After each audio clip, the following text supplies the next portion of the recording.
Have you ever wished you could wake up stronger, calmer, and more in control of your life without having to do anything?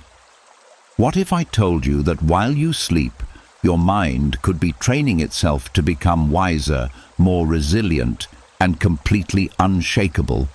You see, most people don't realize that the thoughts they go to bed with shape their entire life. If you fall asleep with stress, anxiety, or regret, your brain absorbs it like a sponge. But if you fill your mind with wisdom before bed, if you allow the greatest minds in history to whisper powerful Stoic lessons into your subconscious, you don't just sleep, you transform. It's strange, isn't it?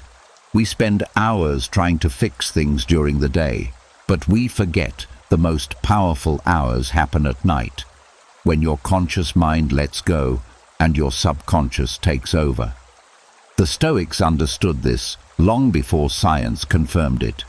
Marcus Aurelius didn't become one of the most disciplined minds in history by chance. His strength came from intentional thought, quiet reflection, and the discipline to guide his mind before it drifted. They knew if you don't program your mind, the world will do it for you, and it rarely programs you for peace. This is your chance to take back control, to stop waking up with the same emotional weight you carried into bed. Because if your last thoughts at night are filled with clarity, strength, and timeless wisdom, then your mornings will meet you with a mind that's already trained to lead, not react. A mind that doesn't get pulled by chaos, but moves with purpose. And if what we're doing here speaks to you, if it helps even just a little, there's a small but powerful way you can help keep this going. Just hit the subscribe button. No pressure, it's free, takes 1 second, and it's the kind of support that really matters. Let's talk more about the part that no one talks about. What goes through your mind when everything is still, and how that stillness could be the key to changing your whole life. Your mind is always awake, even when your eyes are closed and your body is still. This is something that most people miss. They think that sleep is just a break from the day's events, a time when everything stops. But the truth is that the mind never really stops working. It gets slower. It stops. It makes its loudness softer. Under the surface, though, it keeps going. It does hear. It does things. It takes in.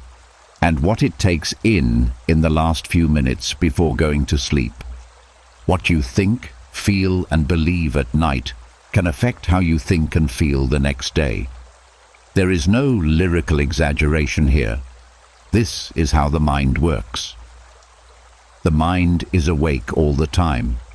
At night, when you're not thinking about anything, your subconscious mind keeps track of, organizes, and reinforces the patterns you've been feeding it lately. Jung said, "Until you make the unconscious conscious, it will direct your life and you will call it fate." That's what this truth is all about. In the event that you don't change your inner world, it will be changed for you by fear, old memories, or any unsolved chaos. Most people take the stress of the day with them to bed, unknowingly giving it to their subconscious to be woven deeper into their minds. It's because they thought about how nervous or unmotivated they felt while they slept that they don't realize it when they wake up. But here's what makes that fact powerful. The mind can be trained if it doesn't sleep. You can change the way you think even when you're not awake. You just have to be careful about what you let into your mind before it's ready to take it in. This is the place where the chance is. You shouldn't try to make changes during the day. Instead, you should get ready for them when it's quiet and your mind is free. When you're in this window between being awake and asleep, your thoughts have the most effect. According to Aristotle, we are what we do over and over again.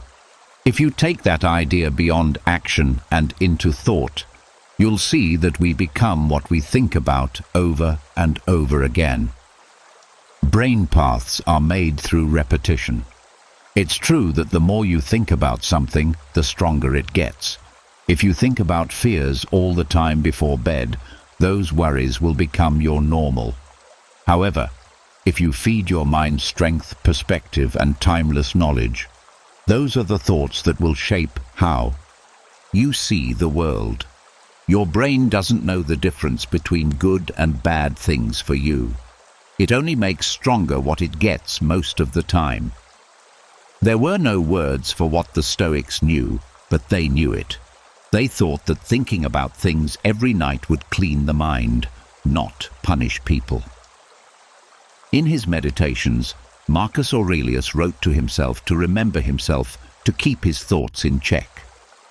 What you think about shows what kind of thought you have. The color of your soul changes based on what you think. Philosophizing, just to sound smart, wasn't what this was. It was a plan, a daily exercise of the mind that would keep it in line with morality, even when it was at rest. It's important how you talk to yourself before bed.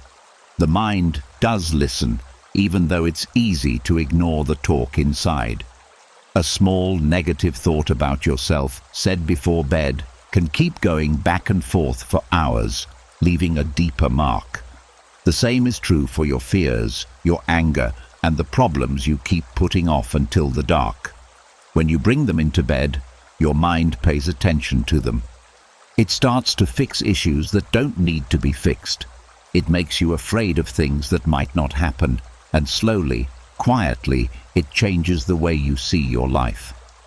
But here's something most people don't know. That process can be stopped. Even when the mind is quiet, you can still lead it. It's important to pick what you say. Not saying forced statements or acting like everything is okay is not what this is about. That's what it means to pick thoughts that are true, deep, and strong. Getting thoughts that remind you of things you know deep down is what it's all about. That fear is not true is like the fact that you don't have to act on every feeling. That peace isn't found in not having problems, but in how you deal with them. As Plato said, beating yourself is the first and greatest victory. That fight doesn't just happen during the day. It keeps going when it's dark, quiet, and just you and your thoughts. That's when the real training starts. That time will grab you if you don't take it. You wake up every day behind schedule and with old ideas that you didn't even think the night before. You're not tired because you didn't take a break. Your mind practiced chaos while your body tried to heal, which is why you're tired. When you choose what your mind reads before bed, it changes the base you stand on when you wake up. It doesn't have to be hard either. A strong recitation of a single wise phrase can be more powerful than hours of deep thought. The mind responds to what is repeated, not what is true, not what is best, just what is repeated. That's why even negative beliefs can feel real. Not because they're accurate, but because they've been rehearsed for so long. This is why training the mind must be done when it's most receptive. Right before sleep, your conscious resistance is down. The filter that normally separates surface thoughts from deep beliefs is more relaxed. What you repeat slips more easily into the subconscious. If that repetition is grounded in clarity and reason, it strengthens your mental core. But if it's based in fear or regret, it leaves you more vulnerable to spiraling cycles that feel impossible to escape. There's no need to wait until morning to reset. Reset starts before you close your eyes. The body will rest regardless. But the mind that has to be guided, that has to be given direction. Socrates said, "The unexamined life is not worth living." That includes the hours we pretend not to live, our time in sleep. If you never examine what you take into that silence, You'll be ruled by patterns you don't even recognize. So reprogramming isn't about force. It's about attention. It's about asking, what do I want to reinforce? What do I want my mind to carry into tomorrow? The brain can't distinguish between thoughts that are intentional and thoughts that are impulsive. It just responds. That's why the 5 minutes before sleep matter more than the 5 hours that follow. That's when the script is handed to the subconscious. That's when you decide what version of yourself wakes up. You don't need perfection to start. You don't need to be fearless or wise. You just need to feed the mind a better pattern. Start small. One sentence, one idea, one truth that you want to live by. Repeat it. Let it sink in. Let it replace the noise. Your mind is listening even when you aren't. And the more you guide it with wisdom, the more it begins to think in alignment with who you truly are. Not who you were yesterday, but who you've chosen to become. And that choice, though it feels quiet, is one of the loudest things you'll ever do. It shapes your reactions. It shifts your confidence. It becomes the way you carry yourself through the world, because every person you admire, the calm ones, the disciplined ones, the grounded ones, they weren't born that way. They trained for it, not just in front of others, not just when life demanded it, but when it was dark and quiet and no one was watching. That's when real change happens. When no one's looking, when the world is silent, when the mind is yours and yours alone to shape. And that's where your power lives, in what you choose to think when the day is done. The thoughts you fall asleep with are not just echoes of the day. They are blueprints for who you become. Every night, without realizing it, you carry the weight of certain feelings, ideas, and beliefs into your sleep. These things don't just fade into the darkness. They settle into you. They settle into your nervous system, your habits, your sense of self. You may think sleep is a break, a time out from everything going on, but your mind doesn't treat it that way. It processes, it stores, it absorbs. So when you lie in bed with resentment in your chest or failure on repeat in your mind, you're not just suffering in the moment, you're shaping your identity around those thoughts. This is why it's so important to be conscious of what you carry with you into sleep, because it's not just about what happened that day, it's about what you choose to hold on to. Letting something sit in your mind for hours, especially during the most vulnerable moments before you drift off, gives it power. And the mind doesn't care whether that power builds you or breaks you. It just follows instructions. Aristotle once said, "We are what we repeatedly do." But you could just as easily say, "We are what we repeatedly think," especially when those thoughts are left alone, unchecked at night. Most people go to sleep replaying conversations, doubting their decisions, or worrying about tomorrow. They don't even realize they're rehearsing their own suffering. They think they're just reflecting or venting or processing. But what's really happening is reinforcement. Every time you repeat a painful memory or let your mind spiral around an anxious thought, you're reinforcing a version of yourself, one rooted in fear, regret, or helplessness. And when that version of you becomes familiar, your nervous system adopts it as normal. That's why you wake up tired even after 8 hours, because mentally you never stopped carrying the weight. Plato taught that the soul becomes like that which it contemplates. If you end your day dwelling on defeat or bitterness, your soul adjusts itself to match. You wake up slightly more tense, more guarded, more reactive, and you don't know why.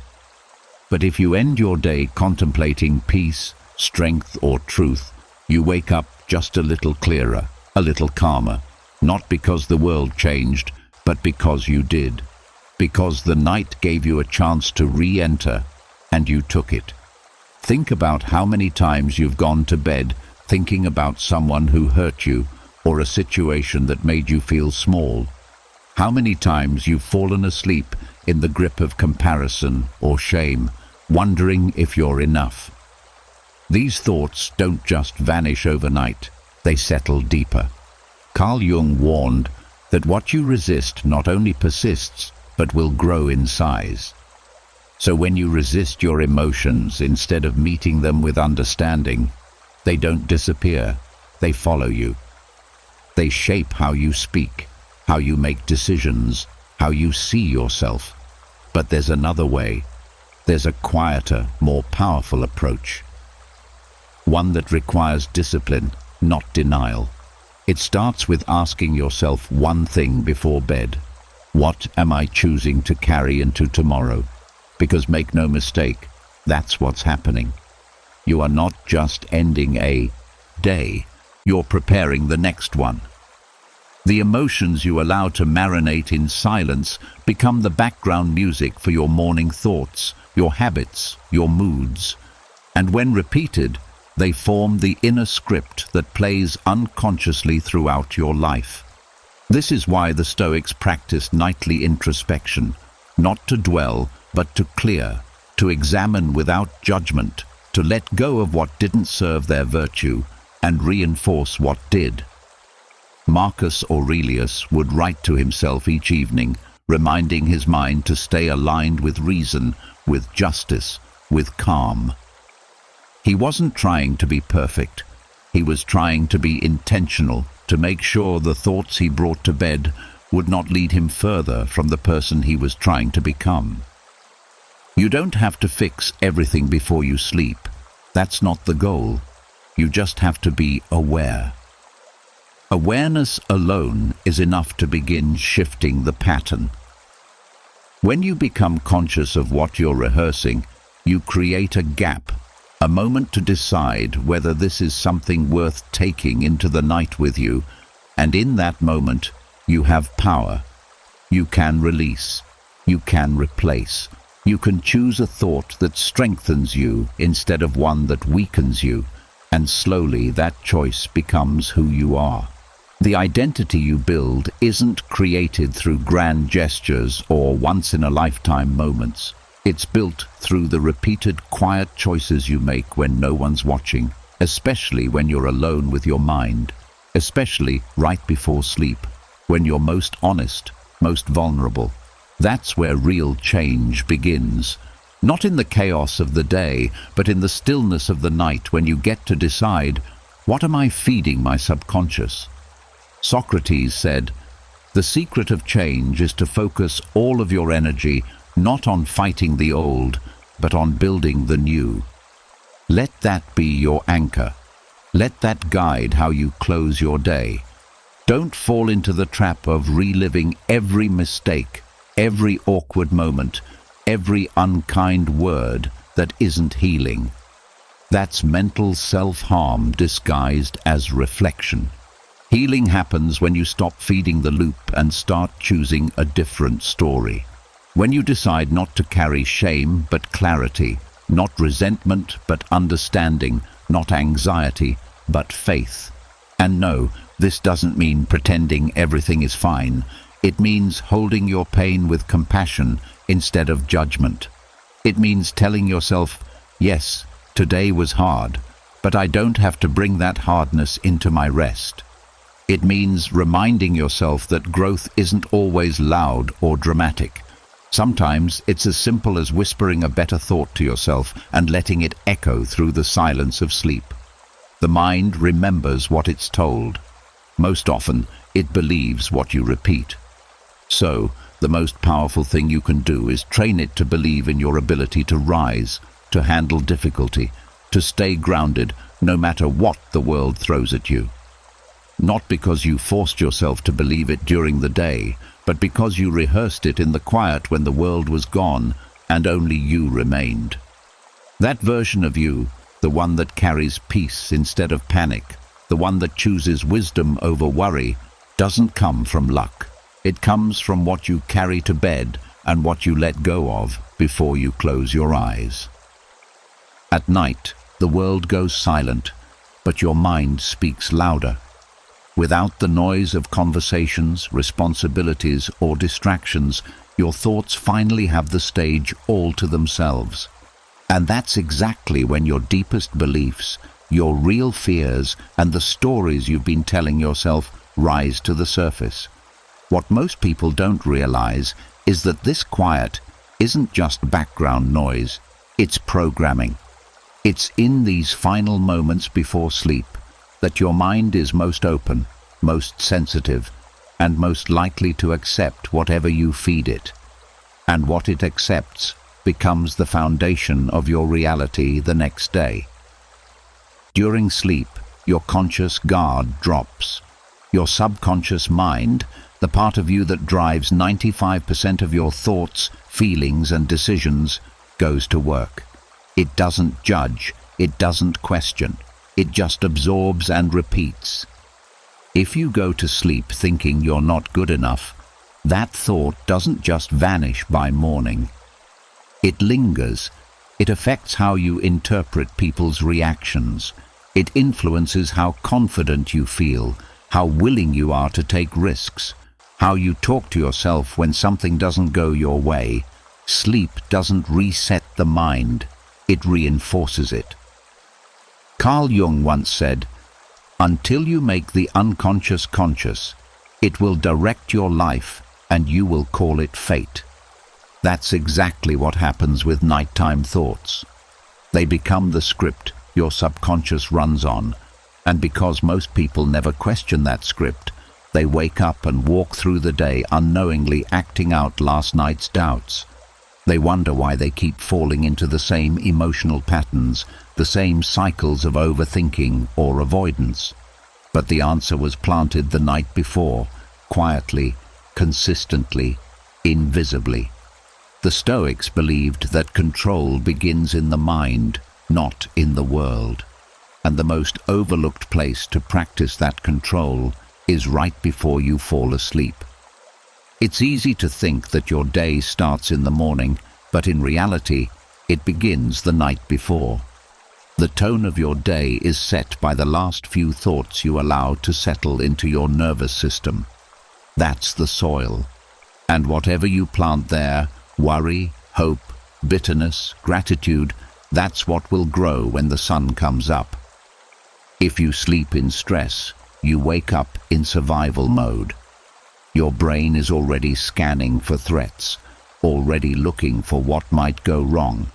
You become reactive instead of grounded. You carry that tension into conversations, into decisions, even into your posture. On the other hand, if you sleep in peace, even if everything in your life isn't perfect, you start your day with a steadier foundation. You don't need everything to be okay. You just need your inner world to be clear enough not to distort the way you see the outer one. Plato wrote that the beginning is the most important part of the work, and your day begins long before your alarm clock. It begins with what you let echo in your mind as you drift off. So if you're filling that time with social media, news, or mental loops of regret, don't be surprised when your morning feels heavy. You're not broken. You're just following the emotional trail you left for yourself the night before. And it's not just about positive thinking or saying affirmations. It's about aligning with thoughts that are true, thoughts that pull you toward your better nature. Like, I'm allowed to let go of what I can't control, or this setback doesn't define me, or even just, I made it through today, and I'm still here. These aren't fantasies, they're truths we forget in the noise of the day, but remember in the quiet of the night. If we give ourselves the chance, Socrates once urged his students to care more for the soul than for the body. But how many of us care for our soul before bed? We brush our teeth. We set our alarms, but we don't cleanse the mind. We don't pause to check what stories we're about to reinforce. And then we wonder why life feels like it's happening to us instead of through us. But it's not fate. It's habit. It's repetition. It's letting old thoughts run the show, because we never chose new ones before the curtain closed. This is why reflection at night matters, not for guilt or shame, but for clarity. You ask yourself, what am I holding on to that doesn't serve me anymore? And even if you don't have all the answers, just asking that question opens the door. It tells your subconscious, I'm willing to grow. I'm willing to see this differently. And that willingness is powerful, because change doesn't need perfection. It needs intention. When you go to sleep carrying peace, you wake up with power, not power over other people, but power over your own mind. The power to respond instead of react. The power to stay grounded when others are chaotic. The power to choose your next step, even when fear is whispering in your ear. That kind of strength doesn't come from willpower alone. It comes from planting the right thoughts during the hours no one sees. The reality you live tomorrow is being written by the thoughts you entertain tonight. That's not a warning. It's a gift, because it means you're not stuck. You're not doomed to repeat the same emotional stories. You can intervene. You can rewrite one thought at a time, one night at a time. The mind never stops working, so give it something worth working with. That's the hidden power of nighttime. Not just to rest, but to realign. Not just to escape, but to evolve. If you let that truth in, really let it in, you'll stop treating sleep like an end and start treating it like a beginning. Overthinking wears a clever disguise.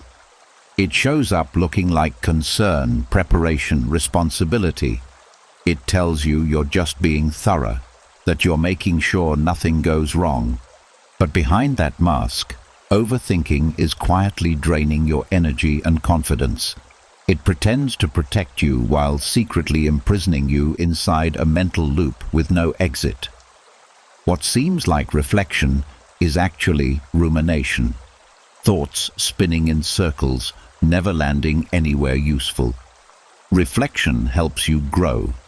It brings clarity, acceptance, and sometimes resolution. But overthinking, it keeps you stuck. You replay the same conversation, analyzing every word. You predict disasters that haven't happened. You create arguments in your head that you never actually have. It's mental noise, not mental clarity. And the more time you spend there, the harder it becomes to trust yourself. Because now, every decision is filtered through fear. Aristotle taught that the energy of the mind is the essence of life. That energy, when wasted on repetitive, unproductive thinking, leaves you drained before you've even started your day. You wake up already behind, already worried, already rehearsing conversations or outcomes that may never come. That isn't clarity. That's cognitive exhaustion dressed up as responsibility. The danger of overthinking is that it feels productive. You think you're solving something. You believe that if you can just figure it out now, you'll be at peace. But peace doesn't come from control. It comes from trust. It comes from letting your thoughts pass like clouds, rather than trying to grab each one and examine it under a microscope. Not everything requires analysis. Not every feeling deserves your full attention. Carl Jung warned, what you resist not only persists, but will grow in size. That's what overthinking does. It amplifies the very thing you're trying to resolve. You start with one small worry, and within minutes it grows teeth. Suddenly your mind is racing through every failure, every rejection, every fear. You're no longer thinking. You're reacting to imagined scenarios your body now treats as real. There's a subtle but crucial difference between awareness and obsession. Reflection asks, what can I learn from this? Overthinking asks, what could go wrong with this? Reflection opens a window. Overthinking shuts a door and traps you inside. It leads to self-doubt, hesitation, and often paralysis. You end up avoiding action altogether because no option feels safe anymore. And so, ironically, the fear you are trying to prevent, failure, rejection, regret, becomes more likely because you're too frozen to move. The Stoics had no patience for this kind of mental indulgence. Epictetus taught that it's not things that disturb us, but our judgments about them. Overthinking is the habit of misjudgment. You assume the worst. You give weight to possibilities instead of facts. You respond not to what is, but to what might be. And in doing so, you create your own suffering. So how do you stop? Not by force, not by yelling at yourself to just relax. That never works. The key is to gently shift the mind's focus. First, you observe. You say, I see this thought. I don't have to follow it. And then you redirect maybe to your breath, maybe to a mantra, maybe to a single grounding truth, like I don't need to solve everything right now. One powerful practice is categorizing your thoughts. When something arises, ask yourself, is this useful? If it's something you can act on, something within your control, it's worth keeping. If it's outside your control or based on fear, let it go. Don't argue with it. Don't try to suppress it. Just don't give it fuel. Marcus Aurelius, even as emperor, reminded himself that you have power over your mind, not outside events. Realize this and you will find strength.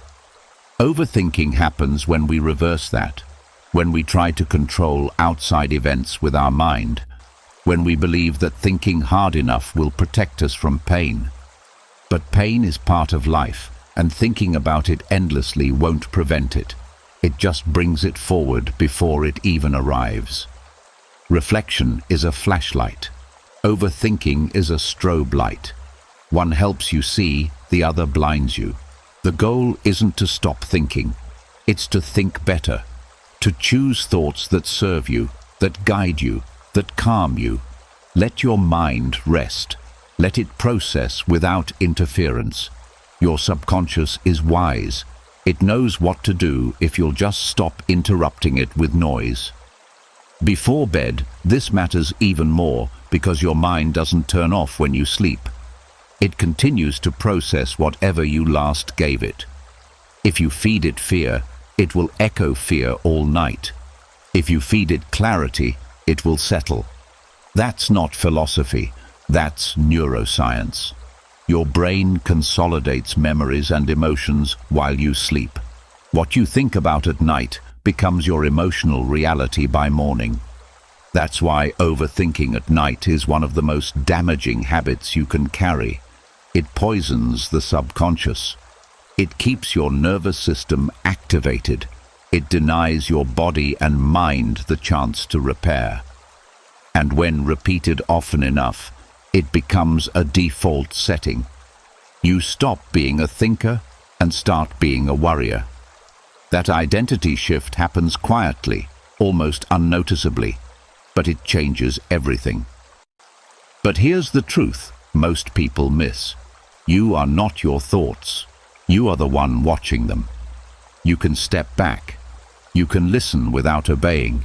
You can choose not to follow every story your mind spins. That's where real power begins.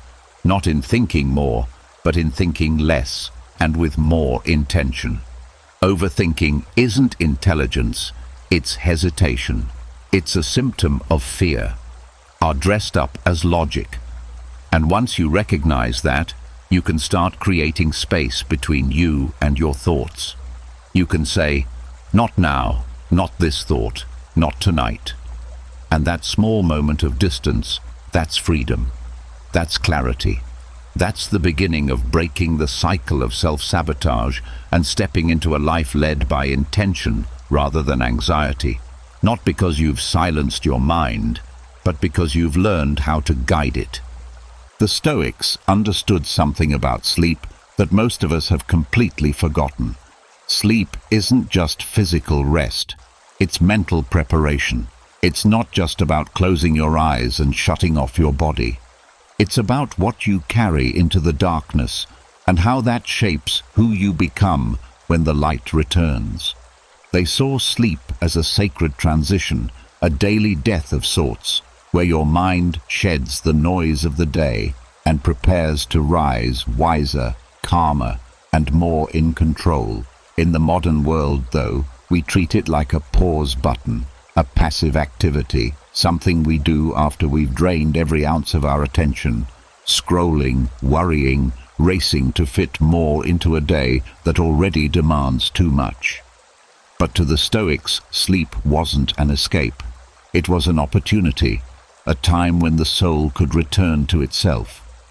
Marcus Aurelius wrote in his Meditations, "When you arise in the morning, think of what a precious privilege it is to be alive."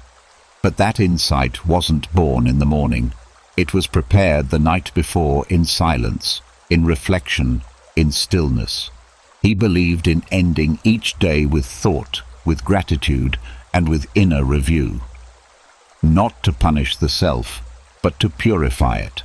Because if you don't clear your mind before you rest, you carry that mental clutter into tomorrow. And cluttered minds don't create clear lives. Modern life is obsessed with sleep hacks, blue light filters, weighted blankets, apps that play ocean waves on loop. But the Stoics didn't need tricks. They practiced presence, detachment, and most importantly, self-discipline. They knew that how you enter sleep shapes how you wake up. They prepared their minds like a warrior sharpens their sword before battle. They didn't fall asleep to avoid life. They used it to master it. Seneca warned against going to bed without examining the day. He'd ask himself, what did I do right? What did I do wrong? What can I do better tomorrow? This wasn't guilt-driven. It was driven by growth, by a desire to live more intentionally, not just exist reactively. He wrote, "As long as you live, keep learning how to live. That learning doesn't stop when the sun goes down. In fact, it begins there." Because here's the truth. Your mind is still active while you sleep. Science now confirms what the Stoics intuited centuries ago. The brain organizes information, processes emotion, and even rehearses responses to future challenges, all while you sleep. So whatever emotional state or mental content you bring into that space, your brain treats as important. If you sleep angry, anxious, or scrolling through chaos, your brain stores that emotional tone, and you wake up already shaped by it. This is why Stoics practiced evening reflection, not because it was cute or spiritual, but because it was strategic. They understood that what you rehearse becomes who you are. And if your final thoughts before sleep are thoughts of fear, comparison, regret, or shallow stimulation, you're training your subconscious to normalize that chaos. Plato believed the soul was divided into three parts: the rationale, the spirited, and the appetitive. And when those were in harmony, a person could live with virtue, but when they were in conflict, inner suffering followed. Nighttime for the Stoics was a time to restore that inner harmony, to remind the rational part of its power, to calm the emotional storms, to quiet the cravings of the body and bring everything back to center. So the next day, you didn't have to fight yourself. You could just be yourself. But what have we done instead? We've turned bedtime into a battleground. Screens blast us with images. Our thoughts spiral through worries we can't control. We replay conversations, imagine worst-case scenarios, and let external noise seep into the most vulnerable space of the day. We don't prepare for rest. We collapse into it, hoping for peace without actually creating it. The Stoics would have found that tragic because to them, sleep was a ritual of power, not weakness. It was a time to reconnect with nature's rhythm, to remember that we are not machines meant to run 24/7, but humans built to cycle between action and renewal.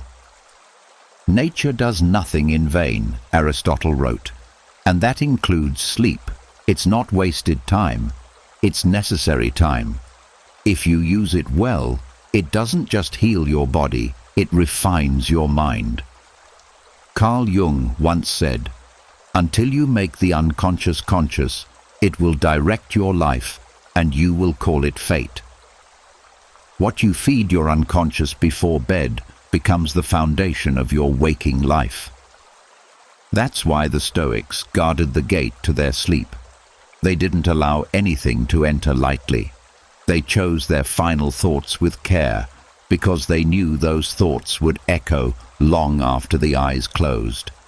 So maybe it's time to stop treating sleep like a shutdown and start treating it like a ceremony, a daily rite of passage from one version of yourself to the next. You can fill that space with fear or with philosophy, with mindless content or with timeless wisdom. The choice is yours. But what you choose will shape more than just your dreams. It will shape your discipline, your energy, your emotional resilience, all the things that define who you are when you're awake. And if you're seeking strength, calm, and control, not as a fantasy, but as a lived experience, it doesn't start with a productivity hack. It starts with what the Stoics knew, that how you end your day is how you build your life. And the thoughts you fall asleep with, they don't just disappear, they become your reality. It's not always the long hours or endless to-do lists that leave us drained. It's the emotional clutter we carry. Quiet, invisible, but heavy. Most people go to bed believing they're just physically tired. But what they're really experiencing is the weight of unspoken frustration, unresolved conversations, and lingering disappointments, the kind of exhaustion that no amount of sleep can fix. The Stoics understood this centuries ago. They knew that true fatigue begins in the mind, not the muscles. And yet today, we rarely think to ask ourselves what emotional baggage we're dragging into the night, or how it's silently shaping the way we wake up. You might have noticed it yourself. You sleep for 8 hours, but wake up feeling like you haven't rested at all. That's not just poor sleep hygiene. It's the residue of thoughts that were never sorted, emotions that were never released.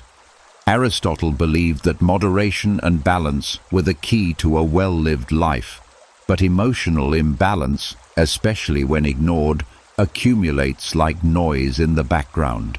A single moment of irritation left unaddressed turns into hours of internal replays. A small failure, instead of being let go, morphs into a self-judgment loop that runs even in your dreams. Think about how much space these emotions take up. You replay a disagreement from earlier, analyzing what you should have said. You anticipate a meeting tomorrow with dread, rehearsing worst-case scenarios in your head. These thoughts aren't productive, but they feel urgent. That's the trap. They masquerade as necessary planning, but they're really just emotional clutter disguised as preparation. Carl Jung warned us that what you resist not only persists but grows. When we don't acknowledge and release emotional weight, it doesn't go away, it compounds. And here's where it gets dangerous. Emotional clutter doesn't just make you tired, it changes your perception. You become more reactive, more defensive, less creative. The mind, when overloaded with unresolved emotion, starts interpreting even neutral situations through a lens of stress. A simple email feels like a personal attack. A quiet room feels like loneliness. You lose your ability to respond calmly because the internal space needed for clarity is already crowded. Seneca said, "We suffer more in imagination than in reality." And this is the perfect example. Emotional clutter creates imaginary battles and then convinces you they're real. Sleep is supposed to be a reset, a full system reboot. But for many, it becomes just another arena where the day's emotions continue to fight for attention. The brain doesn't shut off at night. It processes, it replays, and it sorts through everything you didn't resolve during the day. That's why going to bed without clearing emotional residue leads to vivid dreams, restlessness, and waking up already in a mental fog. The Stoics would say this is preventable, but only if you're willing to do the work. Not complicated work, but intentional. A few minutes of genuine self-reflection, a quiet moment to ask, what am I holding on to that I don't need to carry anymore? This is not about suppressing emotions, it's about detaching from them with clarity. There's a difference between feeling something and being consumed by it. The Stoics didn't believe in pretending life was always calm. They faced pain, loss, and uncertainty with open eyes, but they trained their minds not to hold on to what couldn't be controlled. They believed that emotional discipline wasn't cold, it was courageous. Letting go doesn't mean you're numb. It means you've chosen peace over chaos, clarity over clutter. And don't underestimate how fast emotional clutter builds. It doesn't take major life events. It builds from the little things. A moment of self-doubt, a comment from someone that landed wrong, a task you didn't finish and now feel guilty about left unchecked. These stack up silently until the weight becomes unbearable. But because we're used to this internal noise, we normalize it. We tell ourselves it's just stress, it's just life. But it isn't. It's accumulated, unattended emotional energy that hasn't been processed or released. This is why the Stoics emphasized daily mental hygiene. Just as you wash your face and brush your teeth, they believed in cleansing the mind. Marcus Aurelius wrote, "The tranquility that comes when you stop caring what they say or think or do, only what you do. That tranquility doesn't appear by accident. It's a result of intentional clearing every night before the clutter turns into fatigue, burnout, or emotional numbness. You don't need an hour. You don't need a ritual with candles and soft music. You need awareness. You need honesty. You need to be willing to sit with your thoughts and feel what needs to be felt, and then release what no longer serves a purpose. Ask yourself, did anything today make me feel small, angry, insecure, or ashamed? Not to dwell, but to identify. Because the moment you name it, you give yourself the power to release it. This practice becomes even more important when life feels overwhelming. When everything's moving fast, emotional clutter builds even faster. That's when stillness becomes not a luxury, but a necessity. You won't find stillness by accident. You have to create it. And the best time to do that is right before sleep, when your mind is most vulnerable to suggestion, most open to transformation. The same way you don't go to bed with dirty clothes, don't go to bed with a dirty mind, cluttered with thoughts that steal your peace. Emotional clarity is a form of strength, and like any strength, it's built in small moments. Choosing not to replay that insult, choosing not to carry that insecurity, choosing not to give power to a fear that hasn't even materialized. Every choice you make before bed either adds to the clutter or clears it. And the beautiful part is, you don't need to fix everything before sleep. You just need to let go of the idea that you must fix everything right now. Plato taught that the first and best victory is to conquer self. Emotional clutter makes that victory impossible. It keeps you at war with yourself, with your past, with your fears. But the path to peace isn't complicated. It's choosing moment by moment to release, to not argue with reality, to not grip so tightly to things already gone. You'll know you've started this process when you stop needing to win your arguments in your head. When you stop obsessing over what they meant or how you came across, you'll start to feel lighter, not because the world changed, but because you did. Because you've begun to understand that peace doesn't come from controlling every detail. It comes from refusing to be ruled by thoughts that only exist to exhaust you. Emotional clutter is the real source of exhaustion, not your schedule, not your responsibilities, not even the chaos around you. It's the chaos within, and it can be cleared night after night, choice by choice, until you wake up not just rested, but free. When they're feeling stressed, most people try to add more to their lives, like more goals, more inspiration, or more ways to be more productive. What if, though, the real answer wasn't to add anything? What if it was about giving up? Mind cleaning is all about that. Also, it's not a new word for self-help. It's going back to something very normal, something the Stoics did all the time. To be able to empty your mind, not fill it. Not to fix yourself, but to free yourself. He once said, "If you are distressed by anything external, the pain is not due to the thing itself, but to your estimate of it." That's the important thing. Things that happen to you aren't the only things that matter. You don't forget when you let go. That's not acting like nothing happened. Giving yourself permission to let go of something that has hurt you already is what it means. Think about what you have in your hands at the moment. What other people think of you, the fear of not being enough, or the push to be more than you are. These are not facts. They are weights that you can't see. But they are really heavy for your nerve system. Your chest gets tight, your shoulders tense up, and your sleep gets lighter, because the residue stays even after the moment is over. But there's a catch. Mental mess gets worse. One small worry turns into a chain of bad thoughts.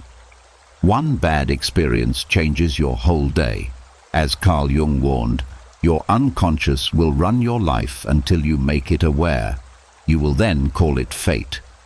That's why letting go keeps you from thinking that your feelings are really you. They're not. They are guests, and some of them don't deserve to stay, just like any other guest. Being aware is the first step in the process. You can't let go of something you won't name. Writing in a book helps with that.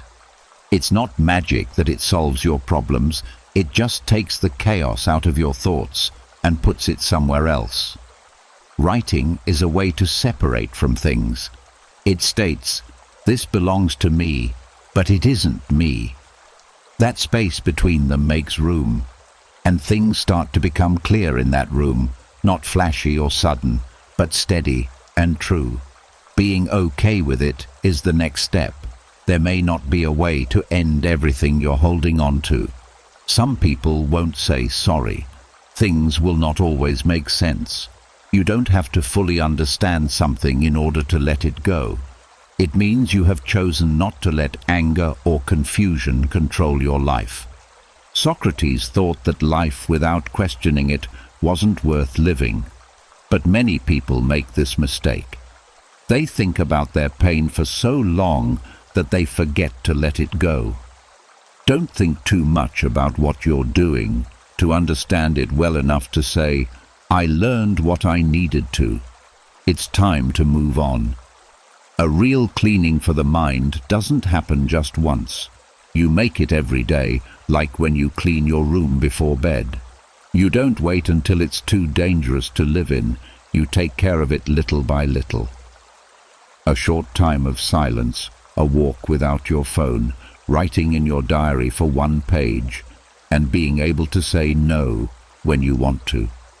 When you're scared, say yes. Even though they look small, each one is a sign for you. I'm no longer here to carry something that doesn't help me. You're not soft when you let go. It helps you concentrate. You start to see what's important. You know that not every thought is important. Not every feeling needs an answer. Not every situation needs your full attention. As Aristotle said, wisdom is found in the middle ground between two extremes. Letting go is the middle ground between caring and worrying, being responsible and selfless, and being aware and in charge. As well, letting go of something painful makes you stronger, not because it wasn't true, but because you'd rather have peace than proof. You don't have to solve the puzzle in your mind. You don't have to explain your pain to anyone. You only need to choose peace over being right, that being clear is stronger than being closed off, and that your mind needs to be free. Getting clean in your mind is all about trust. Having faith that what's behind you doesn't need to be dragged ahead. Having faith that your mind works better when it's not busy. Have faith that letting go isn't loss. That's freedom. That's when you start to notice something else, even if it's just a little. You take longer breaths. You think less quickly. The voice inside you gets quieter. Not quiet, but not too crazy either.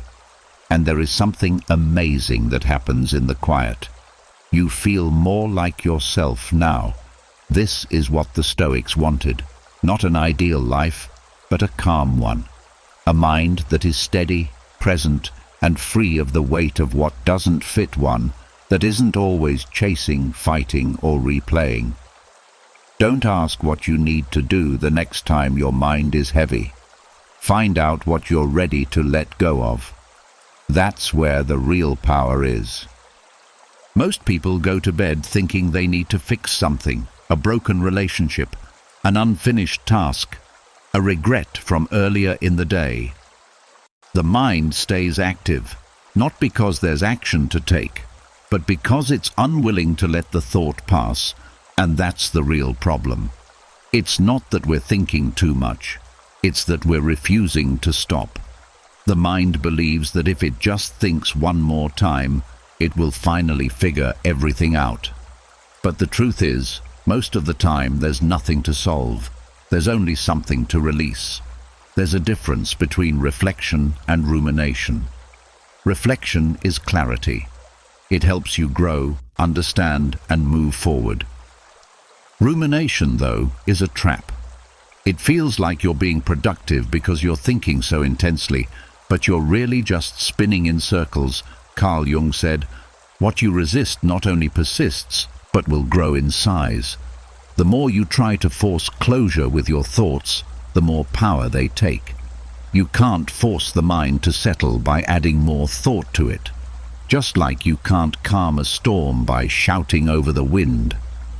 The world teaches us that we must always act, always fix, always improve.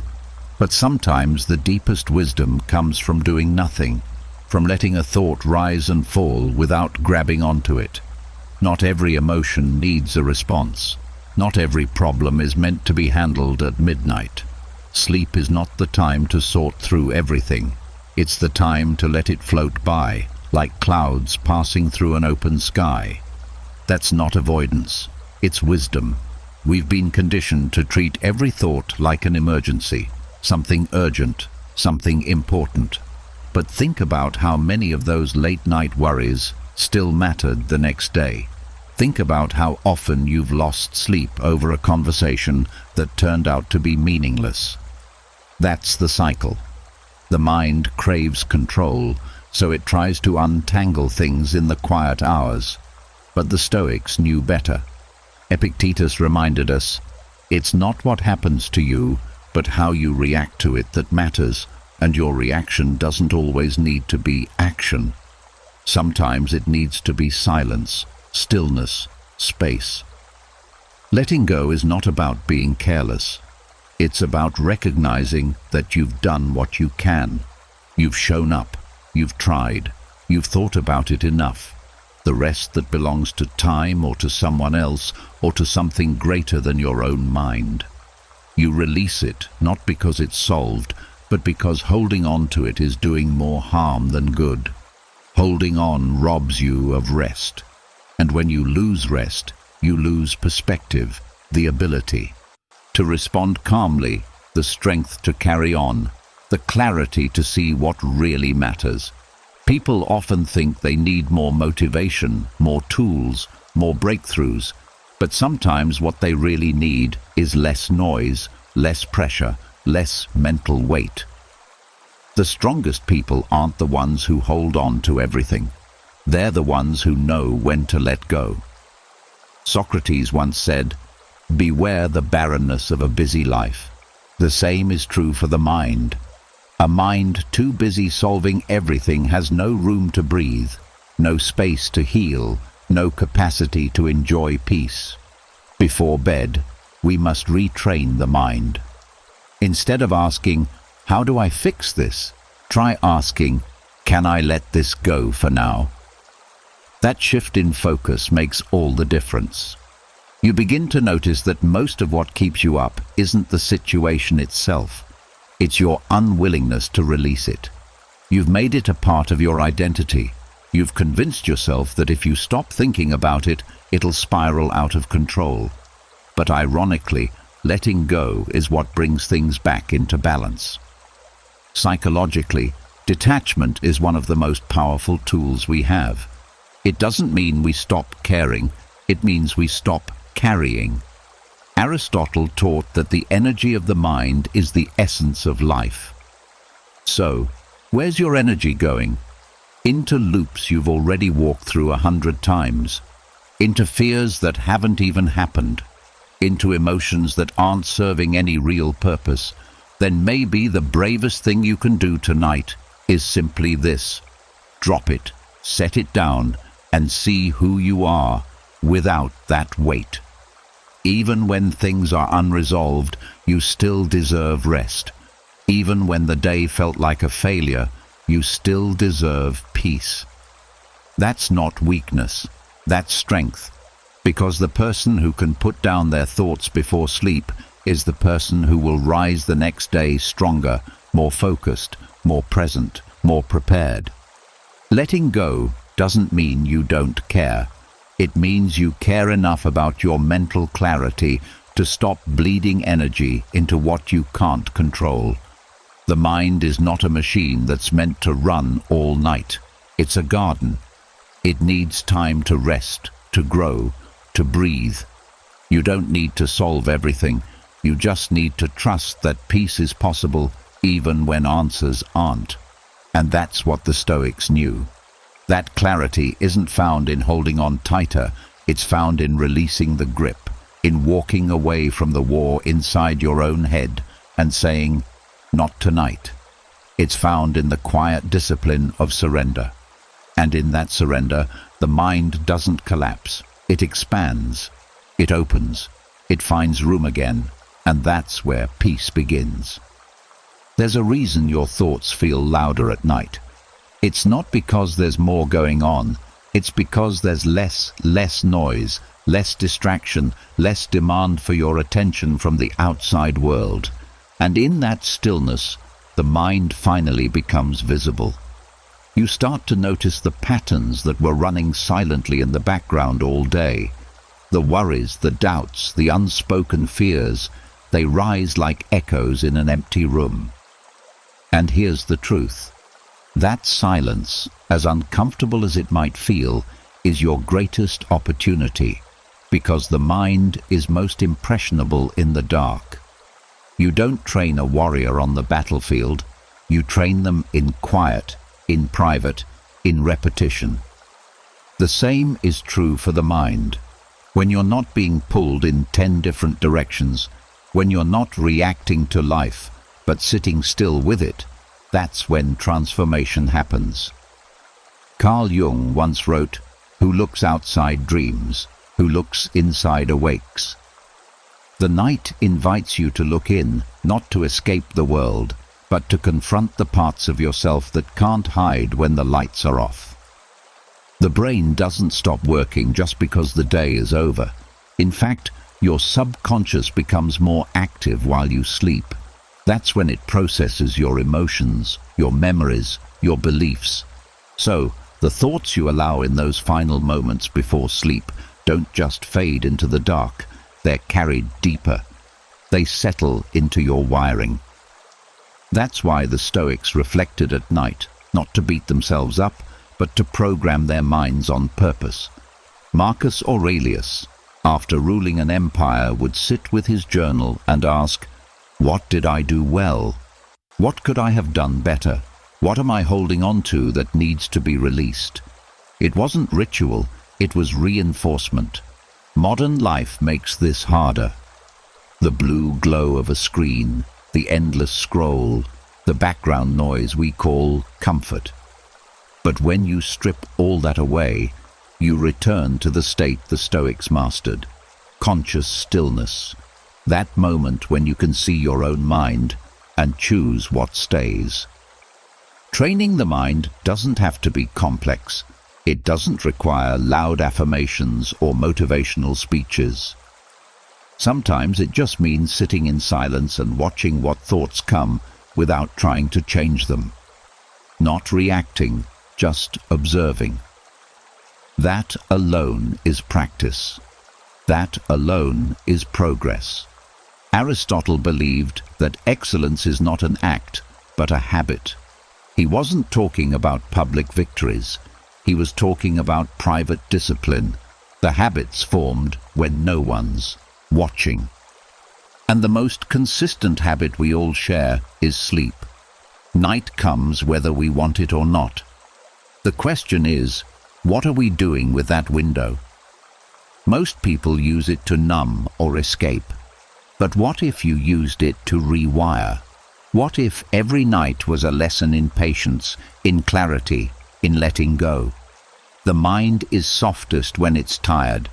It resists less. It listens more. That's why it's the perfect time to speak truths into it. Not loud ones, but steady ones. Simple reminders I've done enough today. Not everything needs to be solved right now. My peace does not depend on perfection. Over time, these statements become anchors. They catch you when you start to spiral. They replace the old scripts, the ones written in fear, in shame, in pressure, with something more grounded, more real. This isn't wishful thinking. It's how neural pathways are built. Psychology confirms what the Stoics practiced. Repetition rewires. The thoughts you return to most often become the default setting. And at night, your conscious filters relax. Your guard is down. That's not a weakness. It's a window. A chance to speak directly to the part of you that drives most of your actions, and what you give it in those moments becomes who you are the next morning. Socrates said the unexamined life is not worth living, but what he implied is this: you don't need a dramatic life to reflect. You just need a moment, and there is no better moment than the one right before sleep. When the world is quiet and you can finally hear your own thoughts clearly, that's the moment to ask yourself what you're carrying into tomorrow, what you're letting go of, what kind of mind you're choosing to build, calm or chaotic, open or closed, reactive or resilient. Training your mind doesn't happen through force. It happens through exposure, through repeated alignment with who you truly want to be. And night is when you get to choose that without noise or distraction. So the next time your mind feels heavy when the lights go out, don't run from it. That weight, that discomfort, that's the door. Step through it. Sit with it. Speak to it with the calm authority of someone who knows they are not their thoughts. And then gently, deliberately, train the mind to let go. You don't need to be perfect. You just need to be present. That's how the strongest minds are built. Not in public, not in daylight, but in the quiet dark, where every thought becomes a seed, and every choice becomes a step toward who you were always meant to be. The subconscious doesn't respond to passion. It responds to patterns. It doesn't care how inspired you feel in a single moment. What it's paying attention to is what you do over and over again. And this is where most people get it wrong. They think change happens when you feel a spark, when you hear something powerful once, or when you're in the mood to improve. But your subconscious is not looking for fireworks. It's watching for consistency. Repetition is the language of the subconscious. That's why it takes root, not when you shout affirmations at yourself in the mirror once, but when you quietly repeat a truth until it becomes natural, until it no longer feels like a new belief, but a baseline. Carl Jung once said, "Until you make the unconscious conscious, it will direct your life and you will call it fate." This is what repetition does. It drags unconscious programming into the light and gives you the chance to rewrite it. Most of what you believe about yourself wasn't chosen. It was learned slowly through repetition. If you were told as a child that you weren't good enough, maybe not directly, but through small cues, repeated dismissals, subtle emotional coldness, those messages sank in, not because they were true, but because they were frequent. The brain, especially when young or emotionally vulnerable, doesn't evaluate truth based on logic. It evaluates truth based on exposure. What it hears often, it assumes, must be real. This is how self-doubt is planted, and it's also how confidence can be rebuilt. When you go to bed thinking thoughts like, "I'll never be enough," or "I don't have what it takes," those aren't just passing ideas. They're instructions. They're cues to the subconscious, and the more often they're repeated, especially in the vulnerable moments before sleep, the deeper they settle. That's why replacing those with deliberate, clear, simple truths matters. Not poetic ones, not overly grand ones, just steady, believable ones. "I can improve. This feeling will pass. I am learning to let go." They don't have to feel powerful right away. They just have to be repeated. Repetition doesn't care about intensity. It cares about frequency. A single emotionally charged thought might catch your attention, but a repeated thought rewires your expectations. It sets the default. It becomes the internal voice that speaks before you even realize it's speaking. That's the real power. Not the shout, but the whisper that repeats itself so often it becomes part of you. And the whisper is shaped by what you allow yourself to think when no one is watching, especially in the quiet of night. The Stoics didn't just think about virtue. They repeated their values daily.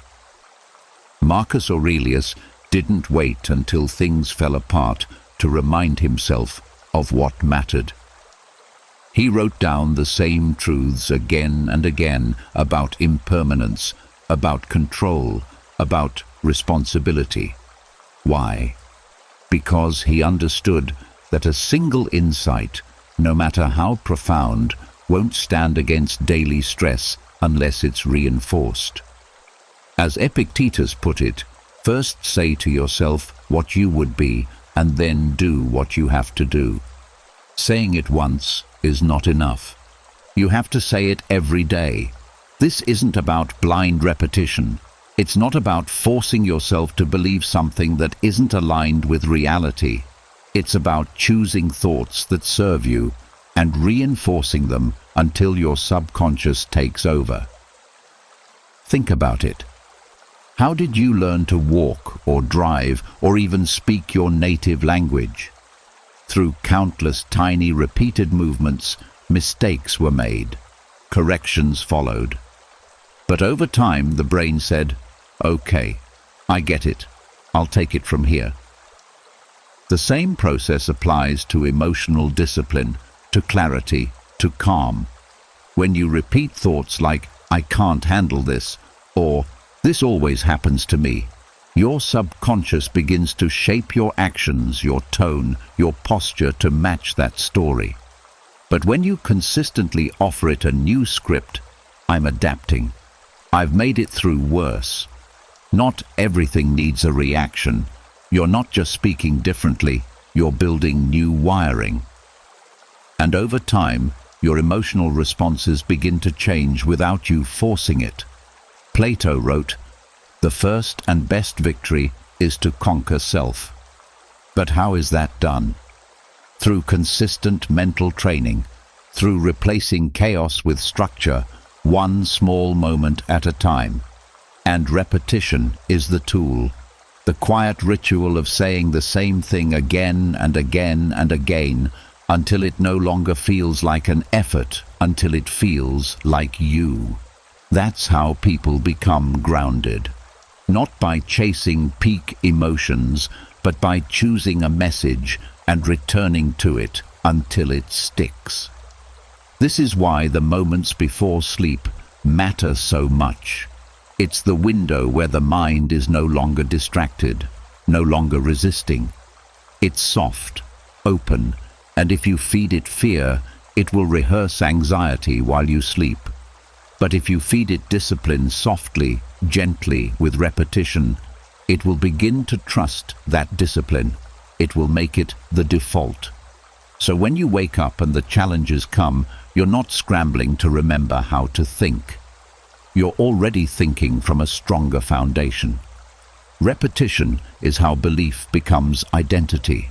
Not just what you think, but who you are. And this works both ways. If you're not choosing your repeated thoughts, someone else's algorithms, headlines, unhealed pasts, they all want to offer their scripts, and they'll succeed if you don't interrupt them with your own. That's not paranoia. That's awareness. And that awareness is your power. So keep it simple. Choose a few truths that you want to embody, not ones that hype you up for a moment, but ones that center you for a lifetime. Write them, speak them, whisper them before sleep, repeat them in the morning, and do it again the next day. Because the subconscious doesn't need to be yelled at. It just needs to know you're serious. And seriousness in the world of the mind is measured by repetition. Over time, what you repeat becomes what you expect. What you expect shapes what you notice, and what you notice begins to form your experience of life. So don't underestimate the quiet power of a simple truth repeated often. That's how the inner world is reprogrammed. That's how the unshakable mind is built, not all at once, but line by line, word by word, night by night. Most people think identity is formed in the heat of action. When you're facing a challenge, stepping up, making a decision. But identity at its core is not built in those moments. It's revealed in them. The real construction happens in the quiet, in the dark, when you're not consciously trying to be anything at all. That's the paradox. You become who you are not when you're performing, but when you're at rest. When your defenses are down, your conscious mind is still, and all that's left is the story you've silently repeated to yourself 1,000 times. That's the blueprint your subconscious keeps building from. Carl Jung said, "People will do anything, no matter how absurd, to avoid facing their own souls." And that's exactly why the nighttime matters. Because at night, when there's no one to impress, no noise to distract, you come face to face with the version of yourself you've created without even knowing it. What you believe about yourself when nobody's watching is what truly defines you. It's not the polished words or the conscious affirmations.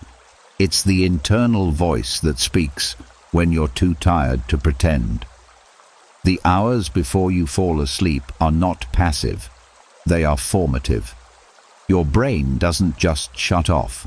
It reorganizes, it reviews, it encodes, and the thoughts that linger, especially those repeated in emotional tones, get tagged as important. Moving forward, Most people think the night is just the end of the day, a pause between what was and what will be. They switch off the light, fall into bed, and carry the same worries, the same doubts, the same noise from the day. But here's what they don't realize. The mind never sleeps. Your body may rest, but your subconscious keeps working.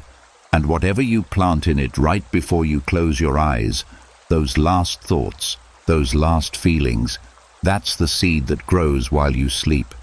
You wake up tomorrow living out the story you wrote the night before. That's why the moments before sleep are the most powerful of the entire day. This is where you can reprogram your thoughts, reshape your character, and redirect your destiny. If you go to bed filled with fear, anger, or complaints, your mind multiplies them in the dark. But if you go to bed with strength, gratitude, and vision, your subconscious spends the night aligning you with that truth. The Stoics knew this long ago. What you feed your mind becomes your life. And science today agrees. Your subconscious accepts what you repeat at night without judgment, without filter, that makes every night a doorway. Every night is a chance to plant something new. And every morning is a new life waiting to grow from it. So tonight and every night after, you hold the choice. Will you fall asleep repeating the same story that holds you back? Or will you write a new one that sets you free? Your body can be exhausted, your eyes heavy, your muscles drained, your breath slowing down as you finally sink into the mattress. But your mind does not shut off. It never has, and it never will. Even when you're deep in sleep, your subconscious keeps running, keeps recording, keeps building the programs that shape the way you wake up the next morning. The truth is, the night doesn't erase the day, it carries it forward. Think about it. Have you ever gone to bed stressed, angry, or worried, and then woken up the next morning feeling the exact same way as if the night had done nothing to heal you? That's because your subconscious took those emotions and kept them alive all night long. Sleep doesn't delete thoughts, it multiplies them. What you give your mind in those final minutes before drifting off becomes the raw material for your dreams, your mood, and your energy when you wake up. The Stoics understood this before science could prove it.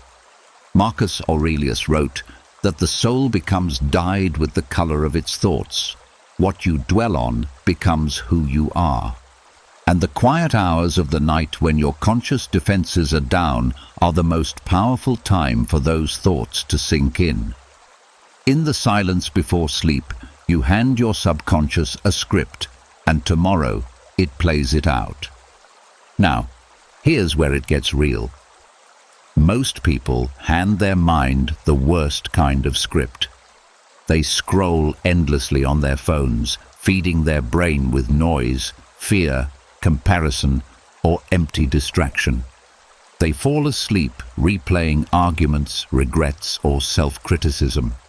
And then they wonder why they wake up feeling heavy, unmotivated, or hopeless. But it's not a mystery. The mind never sleeps. And if you feed it garbage, it will spend the night building a garbage life. But it works the other way too. If you feed your mind strength, clarity, gratitude, or vision, it will spend the night weaving those into the fibers of your subconscious. That's why affirmations, visualizations, and intentional thoughts before bed are so powerful. They slip past the noise of the day and go straight into the deepest part of you. It's not magic, it's programming. And every single one of us is being programmed nightly, whether we choose it or not. Think of your mind like a garden. The day scatters seeds everywhere. Stress, joy, anger, hope, fear, love. But at night, your subconscious is the soil that decides what grows. If you don't tend to it, weeds of doubt and negativity will spread on their own. But if you consciously plant seeds of discipline, focus, and strength right before sleep, those are the ones that take root. And when you wake up, you'll feel it. You'll notice your perspective shift. You'll sense a quiet strength rising in you that wasn't there before. This is why the most successful people protect their nights. Athletes visualize their performance before bed. Leaders review their goals. Some people write affirmations or spend a few minutes in gratitude. They're not doing this because it sounds nice. They're doing it because they know the mind never sleeps, and if you leave it unattended, it will run wild. But if you guide it even for a few minutes, it becomes your greatest ally. Ask yourself honestly, what have you been handing your mind at night? Are you giving it fear, anger, and doubt to multiply while you sleep? Or are you giving it strength, purpose, and gratitude to expand in the dark? The choice is always yours. The Stoics would challenge you with this. Don't waste the most powerful part of your day. Don't treat the night as if it's nothing but rest. Treat it as preparation. Treat it as the secret training ground where your mind is shaped for tomorrow. Because the truth is, every night is a rehearsal for the life you will wake up to. That's the first truth. The mind never sleeps. It is always listening, always shaping, always building. The only question is, what story are you letting it write while you dream? Here's something most people never think about. Your subconscious doesn't argue with you. It doesn't debate. It doesn't analyze. It doesn't say, wait a second, that thought doesn't make sense. No, the subconscious just takes it in, stores it, and turns it into part of the script that runs your life. That's both the most terrifying truth and the most liberating one. If you go to bed telling yourself, I'm a failure, nothing ever changes, I'm tired of my life, your subconscious accepts those words as commands. It doesn't step in and say, oh, he doesn't really mean that. It quietly writes them down in permanent ink and begins to design your reality around them. The next morning, you wake up carrying the same weight you went to sleep with because your subconscious kept working on it all night. The Stoics would call this slavery, being ruled by thoughts you never chose consciously. Epictetus said, you are what you constantly think about. And if you're constantly feeding your subconscious fear, doubt, or anger, then you're literally programming yourself to live small, anxious, and defeated. Not because you're cursed, not because the world is against you, but because your subconscious never filters the garbage you keep feeding it. Think of it like a sponge. Whatever you soak it in, it absorbs completely. Good or bad, true or false, empowering or destructive. The subconscious doesn't discriminate. That's why people can carry childhood beliefs for decades. A parent might have once said, you're not good enough. You'll never amount to anything. And even though it was just one sentence repeated enough times, it soaked into the subconscious and stayed there. Years later, that adult may still sabotage themselves, not because they lack ability, but because their subconscious is running on that old command. Now here's the good news. This works in your favor too. If you choose carefully what you feed your subconscious, especially at night when it's most open, you can rewrite the script. Imagine closing your eyes each night saying, I am capable, I am disciplined, I'm building the best version of myself. Your subconscious doesn't argue. It just records. And if you repeat it often enough, it begins to feel less like wishful thinking and more like reality. That's the power of affirmations, visualization, and intentional focus before bed. They're not cheesy. They're not just positive thinking. They're commands, and your subconscious obeys them. What you say and imagine with intensity sinks into the deepest part of your mind and eventually reshapes your identity. Think about how dangerous it is when you don't control this process. If you fall asleep scrolling through social media, comparing yourself to everyone else, your subconscious absorbs That if you end your day replaying failures and regrets, your subconscious absorbs that. If the last thing you see is fear-driven news, your subconscious absorbs that too. And the next day you feel drained, insecure, anxious, and you don't even know why. But the reason is simple. Your subconscious is always listening, always recording, always building. This is why the moments before sleep matter so much. Your conscious mind is shutting down, your filters are dropping, and your subconscious is wide open. That's the doorway. That's when you can either poison yourself with negativity or empower yourself with truth. And the choice you make in those minutes determines how you wake up, not just tomorrow, but every day after. The Stoics would challenge you here. They'd say, guard your mind more fiercely than your body, because while your body rests, your mind keeps absorbing. It never stops. It never questions. It just executes. And if you don't take responsibility for what you're feeding it, you're surrendering control of your life. So let me ask you, what are you giving your subconscious every night? Complaints, fear, and doubt, or gratitude, vision, and strength? Because make no mistake, it will take it all in. And tomorrow you'll live out what you planted tonight. That's the second truth. The subconscious takes everything in. No filter, no judgment, no debate, just acceptance. And that means every night you hold incredible power. The power to poison yourself, or the power to reprogram yourself. The choice is always yours. Most people believe the most powerful part of the day is the morning. That first hour when you wake up, when you set your routine, when you plan your goals, and yes, mornings matter. But here's a truth very few people realize. The real power doesn't start when the sun rises. It starts in the quiet minutes before you fall asleep. Why? Because those final moments before sleep are a golden doorway. In that short window, your conscious mind begins to fade. Your defenses drop and your subconscious becomes wide open. It's like the soil is freshly tilled and ready for seeds. Whatever you plant there, whether it's fear or faith, doubt or determination, complaints or vision, grows deep roots through the night. And when you wake up, that's the harvest you live with. Think about it.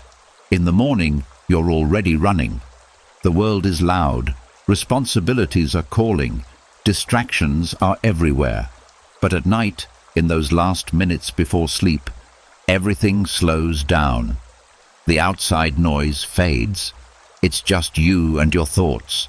And that's exactly why it's the most powerful moment of the day. It's the only time when you have complete control over what enters your mind without interference. The Stoics would have loved this practice. They were masters of nightly reflection. Marcus Aurelius used his evenings to write in his journal, to examine his thoughts, to decide how he wanted to meet tomorrow. He understood that the day doesn't begin when you wake up. It begins when you program your mind the night before.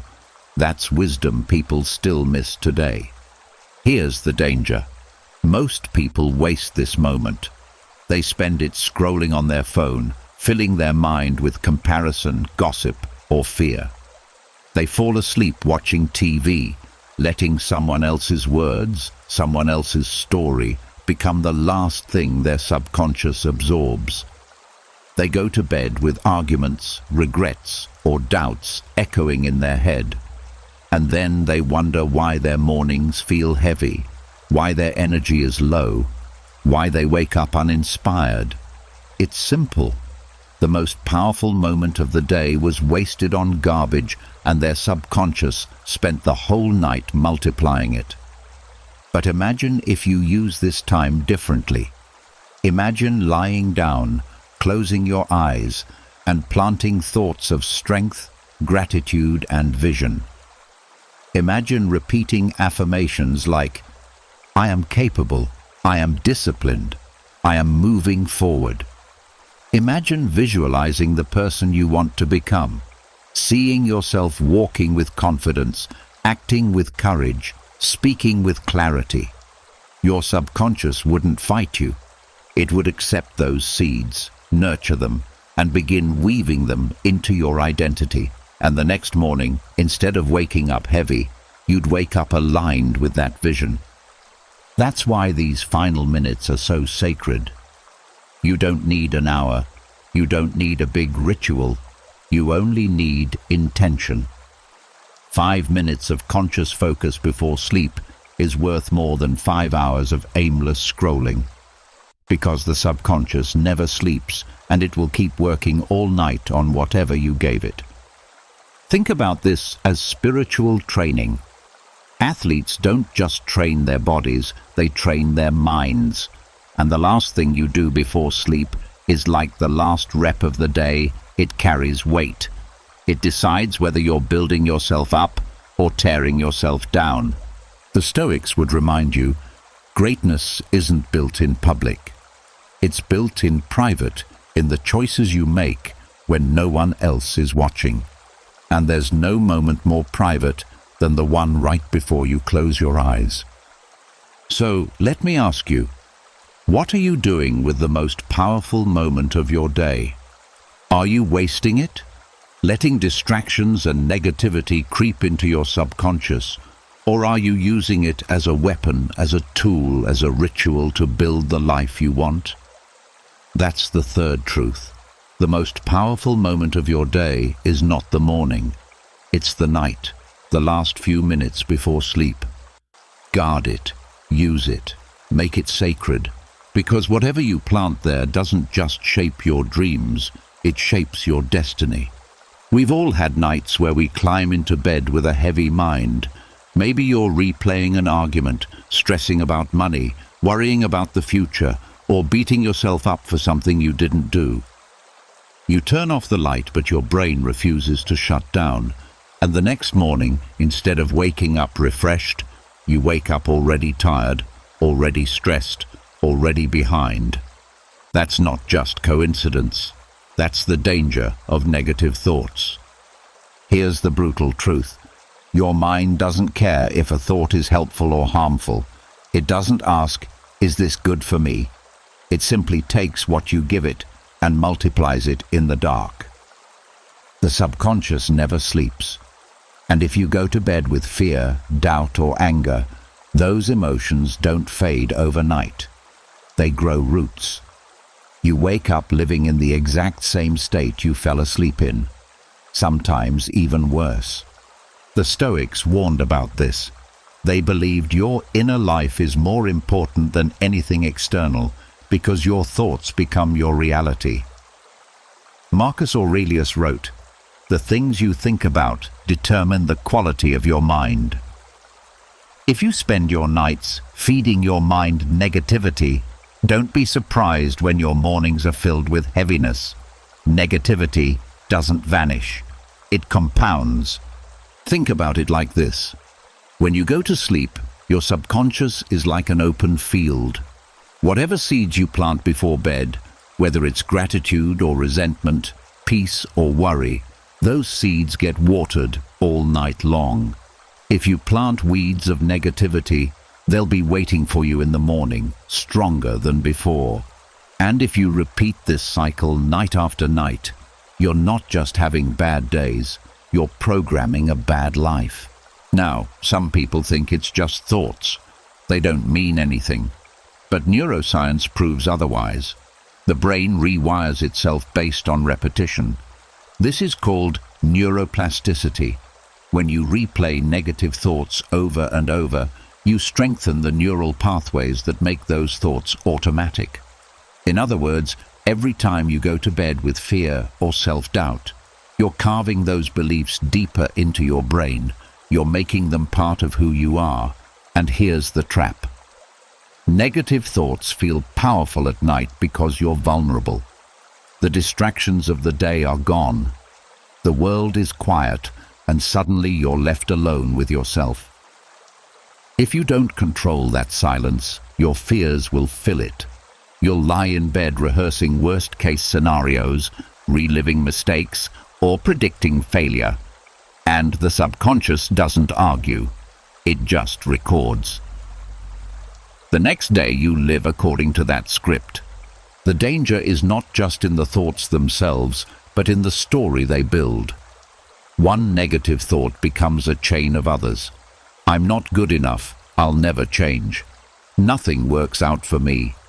Soon, you're not just having negative thoughts. You're living under a negative identity.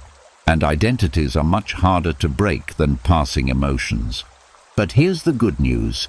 If negativity compounds, so does positivity. Just like weeds spread if left unchecked, flowers grow if you plant them intentionally. You don't have to let your nights be ruled by toxic thoughts. You can take back control by deciding what to feed your mind before bed. Affirmations, gratitude, visualization. These aren't gimmicks. They're the antidote to negativity. They're how you rewrite the script before your subconscious runs with it. The Stoics practiced this kind of mental discipline every night. They reflected on their actions, but they didn't dwell in regret. They sought lessons, not self-punishment. They ended their day by aligning with their values, not with their fears. You can do the same. Instead of replaying what went wrong, replay what you learned. Instead of focusing on what's missing, focus on what you still have. Instead of affirming weakness, affirm strength. So, let me ask you, what do you hand your mind at night? Are you handing it poison or medicine? Because make no mistake, it will take whatever you give it and magnify it while you sleep. That's the fourth truth. Negative thoughts are not harmless. They are seeds that grow in the dark, shaping your mornings, your identity, and your destiny. If you don't guard your mind before bed, you're not just losing sleep, you're losing your future. A lot of people roll their eyes when they hear the word affirmations. They think it's just cheesy self-help talk, repeating empty phrases in front of a mirror, hoping life magically changes. But here's the truth. Most people miss. Affirmations are not wishes. They are commands. And your subconscious, which never sleeps, takes those commands seriously. Think of it like this. Your mind is a computer, and your subconscious is the operating system. Whatever you repeat with emotion, especially right before sleep, is like typing code straight into that system. Say, I'm capable, and your subconscious accepts it. Say, I'm weak, I can't do this, and it accepts that too. The subconscious doesn't argue, it doesn't judge, it just executes. And over time, those commands shape your beliefs, your actions, and your identity. The Stoics may not have used the word affirmations, but they lived the principle. Epictetus reminded his students to constantly rehearse truths that aligned with virtue. First, say to yourself what you would be, then do what you must do. That's an affirmation. It's not magic. It's aligning your words with the identity you want to embody, so your actions follow naturally. Now, here's where it gets powerful. Affirmations work best at night. Why? Because your conscious mind, the part that analyzes, doubts, and argues, is shutting down. Your subconscious is wide open like fertile soil waiting for seeds. Whatever you tell yourself in those last minutes before sleep will sink deep, repeating like an echo all night long. If you choose the right words, you're installing powerful commands. For example, imagine going to bed every night saying, I'm disciplined, I'm focused, I'm in control. At first, it might feel fake. You might not fully believe it yet, but your subconscious doesn't care if you believe. It just records. And the more you repeat it, the more natural it becomes. After weeks, Those words stop sounding like affirmations and start sounding like facts. And when your subconscious accepts something as fact, your behavior changes to match. The opposite is also true. Negative self-talk is just toxic affirmations. I can't change. I'm stuck. Nothing works out for me. Those are commands, too. And if you repeat them often enough, your subconscious obeys. That's why so many people feel trapped. They've been affirming their own limitations without even realizing it. This is why you can't afford to dismiss affirmations as silly. The truth is, you're already affirming something every day. Every complaint, every doubt, every insult you throw at yourself is an affirmation. The only question is, are you affirming weakness or are you affirming strength? Science backs this up too.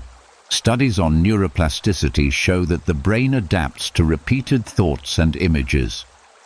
Affirmations aren't magic. Their repetition and repetition rewires your brain. Combine that with the emotional intensity of nighttime, and you have one of the most powerful tools for reprogramming your identity. But here's the key. Affirmations must be intentional, not random. Don't just say vague phrases like, I'm happy. Be specific and powerful. I'm moving forward. I'm in control of my choices. I'm building my best self. The more concrete and emotional the affirmation, the stronger the command. The Stoics would challenge us here. Don't just say the words, live them. Affirmations are the commands, but your actions are the proof. Together, they build a new identity that no one can shake. So tonight, before you close your eyes, remember this. You're giving your subconscious direct instructions. You can either hand it poison, words of fear and doubt, or you can hand it commands of power, discipline, and purpose. Your subconscious won't argue. It will simply obey. That's the fifth truth. Affirmations are not empty words. They are commands. And when you repeat the right ones every night, you're not just talking.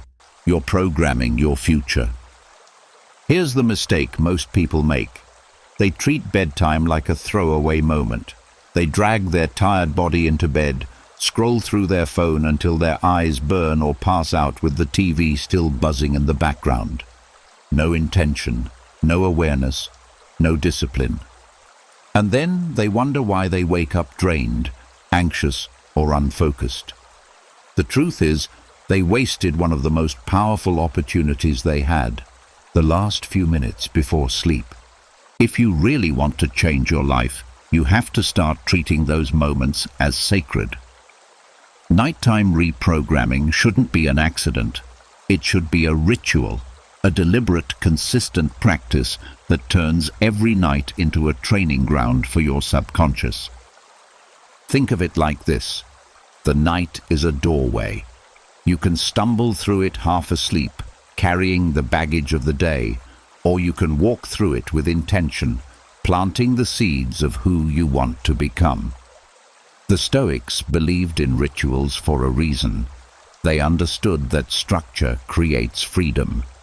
Seneca wrote that each evening should be used to examine the day and prepare the mind for tomorrow. That wasn't superstition.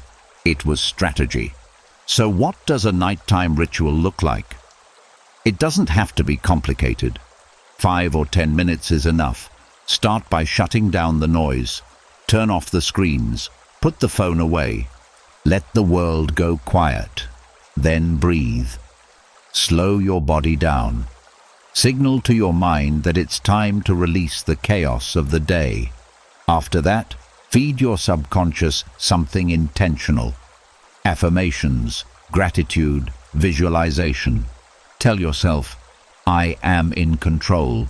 I am disciplined. I am growing stronger every day.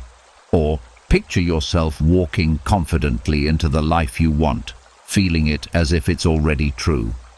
The power of a ritual is repetition. Do it once. It feels nice. Do it twice. You notice a shift. Do it every night, and it becomes a discipline. And discipline is what rewires you. The brain responds to patterns. The subconscious thrives on repetition. The more often you perform your nighttime ritual, the deeper the commands go until they stop being practices and start being your identity. Compare that to how most people end their nights. They replay regrets. They drown in worry. They let random distractions shape their subconscious.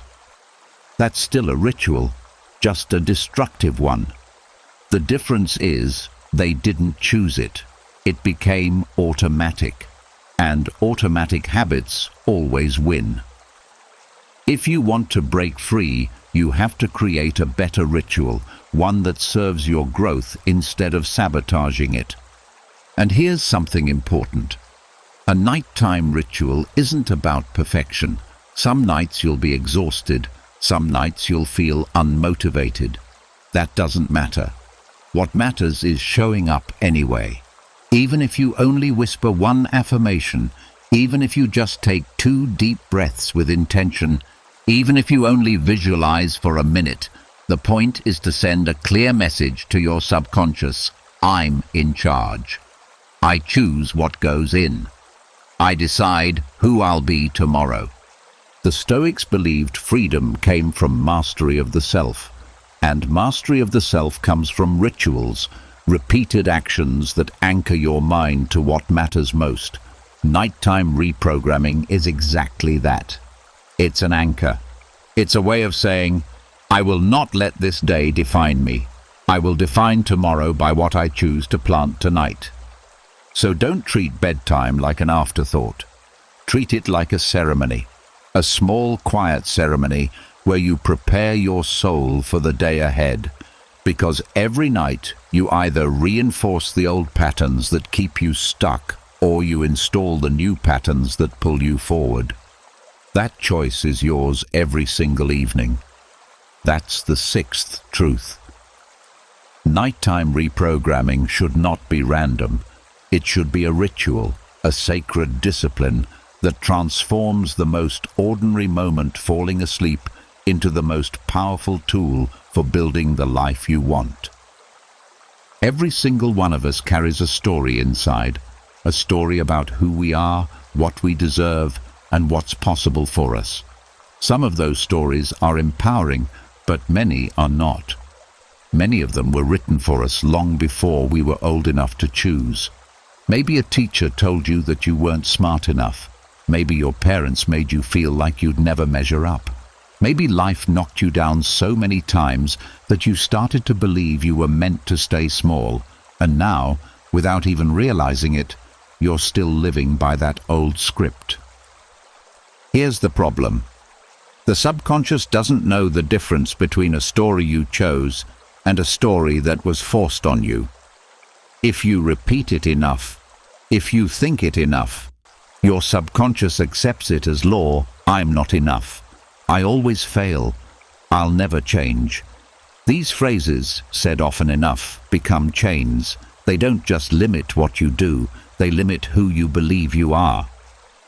The Stoics warned us about this trap. Epictetus said, "Men are disturbed not by things, but by the view which they take of them." In other words, it's not reality that holds you back.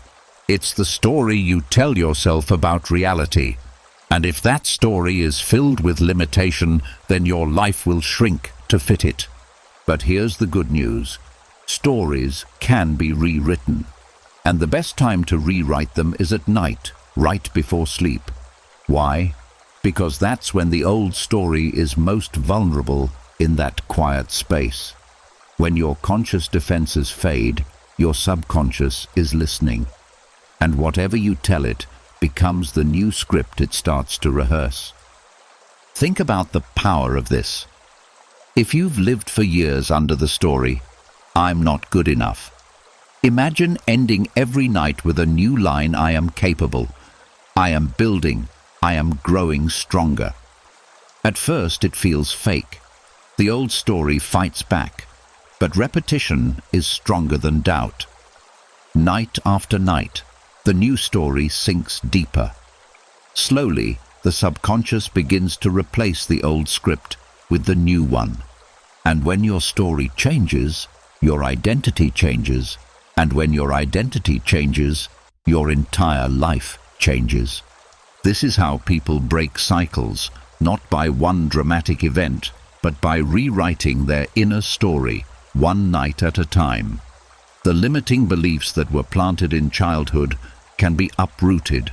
The old voices can be silenced. The past doesn't have to keep directing the future, but only if you choose to step in and take control of the narrative. Here's a practical example. Let's say you've been carrying the story, "I always give up."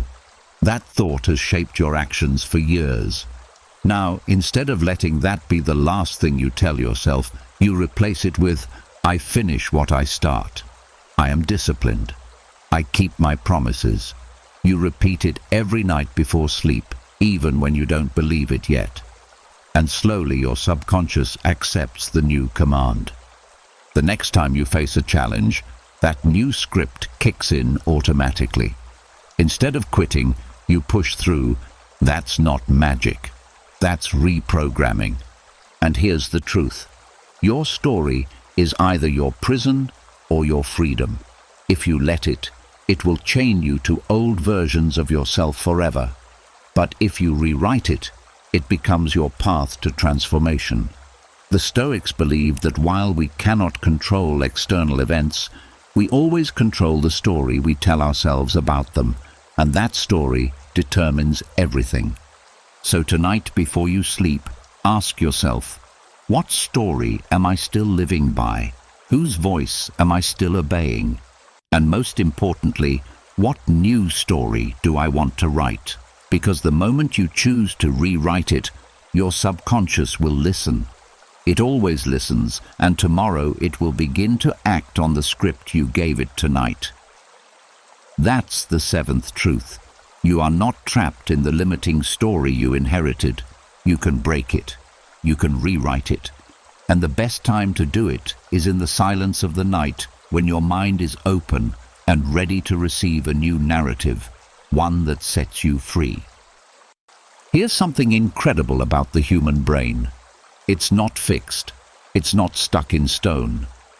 For years, people believed that once you reached adulthood, your brain was basically locked in place, your habits, your personality, your abilities, all set forever. But science has proven that's not true. The brain has something called neuroplasticity, the ability to change, to rewire, to reshape itself based on what you repeatedly think, feel, and imagine. And that means you're never really stuck. Your mind is like clay. It is marked by every thought, picture, and feeling that goes through it. If you think the same things over and over, they will become deep lines in your brain that you can't stop following. That's why habits, good and bad, feel so strong. You can't just pick them. They're built into your wiring as designs. There is good news, though. Patterns like those can be changed because neurons are plastic. One of the best times to do it is at night. Why? For this reason, the mind is most open right before bed. As your conscious mind starts to calm down, your brain waves slow down. This lets your emotions and imagination have a bigger effect. During those times, what you think, feel, or imagine isn't just a thought. It changes the way your brain works. You can think of it as telling your brain, "This is who I am now. These are the plans I have for the future." It's kind of like working out your mind. Your brain will learn to feel fear, worry, and doubt automatically if you keep playing those states over and over. It's getting stronger, the muscles of worry and fear. But if you think about strength, discipline, and thanks right before bed, you're training the wrong pathways. You are changing the structure of your brain to make confidence, focus, and toughness more natural. Even though the Stoics didn't use the word neuroplasticity, they knew what it meant. Marcus Aurelius told himself every day to be brave, fair, and in control of himself. Why keep saying the same things? Because repeat changes who we are. That's because a thought gets stronger the more you think about it. That's how neuroplasticity works. 2,000 years before scientists named it. This is an example. Let's say you've believed it for years. I don't follow rules. Speaking or thinking it over and over again makes that road stronger. Instead, pretend for 5 minutes every night that you wake up early, work out hard, and finish your work with focus. It makes you feel strong and proud, like it's already true. Do that every night, and your brain will start to change over time. The old path of "I'm not disciplined" gets weaker as the new path of "I am disciplined" gets stronger.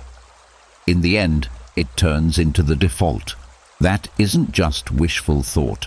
That is science. What you feed the brain, it will do. And if you know how to use it right, neuroplasticity is your best friend. But there's a catch. It works both ways. You're still rewiring your brain, but it's going in the wrong way if you let negativity, fear, or self-doubt take over your nights. Neuroplasticity doesn't care if the thoughts you have are good or bad. What you repeat only gets stronger. That's why it's so dangerous to complain, watch harmful media, or be hard on yourself before bed. You're giving your brain plans for a less strong version of yourself. That being said, what plans are you giving your brain? Are you letting old habits and limiting ideas become permanent ways of doing things? Or are you using neuroplasticity to make new ones that will help you get stronger, more resilient, and grow? The Stoics would tell you to give this some thought.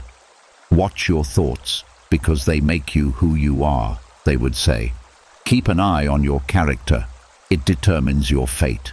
The only thing that modern science adds is your brain can change whenever you tell it to. That is the 8th truth. Neuroplasticity will help you. You have the power to change your brain, your personality, and the person you want to become every night before you go to sleep. And the more you do it, the more normal it feels, until you wake up one day and realize that your brain has been rebuilt to make you stronger, being consistent over feelings. Here is a big mistake that many people make. They wait until they want to do it. It's like, I'll do my affirmations when I feel like it. When I get the urge, I'll imagine, when the time is right, I'll change the way my mind works. This happens because their thoughts change quickly, so they skip days, lose steam, and finally give up. That's why lots of people don't change. They don't act because they don't know any better, but because they act whenever they feel like it. But the truth is easy to see. Change doesn't come from how you feel. It comes from always doing it. This was something that only the Stoics knew too well. Epictetus told his students that discipline lasts longer than feelings, so they shouldn't let their moods decide what they do. Marcus Aurelius told himself every day that he had to get up and do his job, even when his body hurt. Because success isn't built on being comfortable. It comes from doing it over and over again. Take a look at this. Your health will suffer if you only brush your teeth when you feel like it. Your job will fall apart if you only work when you feel like it. Your body will never get bigger if you only work out when you feel like it. Feelings aren't always accurate. Discipline works every time. This is also true for reprogramming your thoughts before you go to sleep. Always, being consistent is better than being inspired. Over and over, practice changes the way the brain works. To explain, learning works like this. No amount of words will change you in one night. Visualization won't change years of limiting ideas in one night. The slow drip that happens night after night changes who you are. At first you don't notice the difference. Even though it doesn't seem like it, your mind is changing, adapting, and getting stronger. After a few weeks or months, the change is clear. You have a different view. You do different things. You are not like everyone else. Now here's the catch. Some first nights don't seem to have a point. You say a promise in your ear. You try to picture it, but nothing comes up. Most people give up at that point. What they say is, "This isn't working." You wouldn't plant seeds and then dig them up the next morning because you haven't seen a tree yet. It takes time to grow, which means you have to be steady, no matter how you feel for it to happen. Consistency is also powerful because it builds trust with yourself. When you show up every night, even when you're tired, even when you don't feel like it, you prove to yourself that your word matters. You're no longer a prisoner of moods. You're a master of discipline, and that builds self-respect, the kind that can't be shaken by outside circumstances. The Stoics would call this freedom because real freedom isn't doing whatever you feel like. It's doing what's right regardless of how you feel. Feelings are like weather. They change constantly, but consistency is like the sun. It rises every day, steady, dependable, unshaken. That's how you have to approach reprogramming your mind. Not as a hobby you do when the mood is right, but as a discipline you do because it shapes who you're becoming. So here's the challenge. Stop asking yourself, "Do I feel like it tonight?" The answer doesn't matter. Instead ask, "Who am I becoming through this practice?" Then show up. Even if it's just for 2 minutes, even if it's one affirmation, even if it's one deep breath of intention, because the power isn't in the size of the action, it's in the consistency of it. That's the ninth truth. Feelings can't be trusted, but consistency can. Reprogramming your mind is not about waiting for magic. It's about showing up night after night, no matter what, until the change becomes permanent. Because in the end, greatness doesn't belong to the most inspired. It belongs to the most consistent, the silent choice. Every night before you close your eyes, you face a choice. It doesn't make noise. No one sees it. No one applauds it. But it's there, silent, powerful, and life-shaping. That choice is this.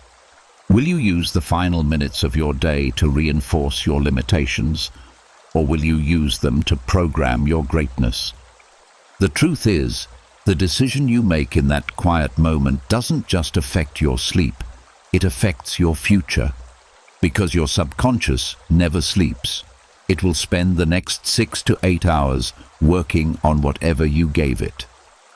If you fall asleep with anger, regret, or self-doubt, your mind multiplies it through the night. You wake up with the weight of yesterday still on your shoulders. But if you fall asleep with intention, gratitude, and vision, your subconscious spends the night building a stronger version of you. The Stoics understood this. They practiced nightly reflection not as a luxury, but as a discipline. Seneca advised reviewing the day each evening, asking, "What weakness did I overcome? What progress did I make?" This wasn't just philosophy, it was strategy, because he knew that every night was a chance to reset, to choose again, to point the mind toward virtue instead of vice. But here's what most people don't realize. That choice is silent. No one will cheer you for putting your phone down instead of scrolling. No one will clap when you whisper affirmations instead of replaying old mistakes. No one will congratulate you for closing your eyes with gratitude instead of fear. It's a private decision, invisible to the world, but heavy with consequences. And that's why so many people miss it. They think change happens in big dramatic moments. They want a breakthrough, a lightning strike, a life-changing event. But real change happens in the small, silent choices you make every day. The choice to act with discipline instead of impulse. The choice to feed your mind strength instead of weakness. The choice to plant seeds of vision instead of weeds of doubt. Think of it like water dripping on stone. One drop doesn't matter, but drop after drop, night after night, it reshapes the rock completely. Your subconscious works the same way. Every night your choice, though silent, drips into it. Over time, it carves new patterns, new beliefs, a new identity. And one day, you wake up realizing you are not the same person you were months ago. You didn't transform in one loud moment. You transformed in silence.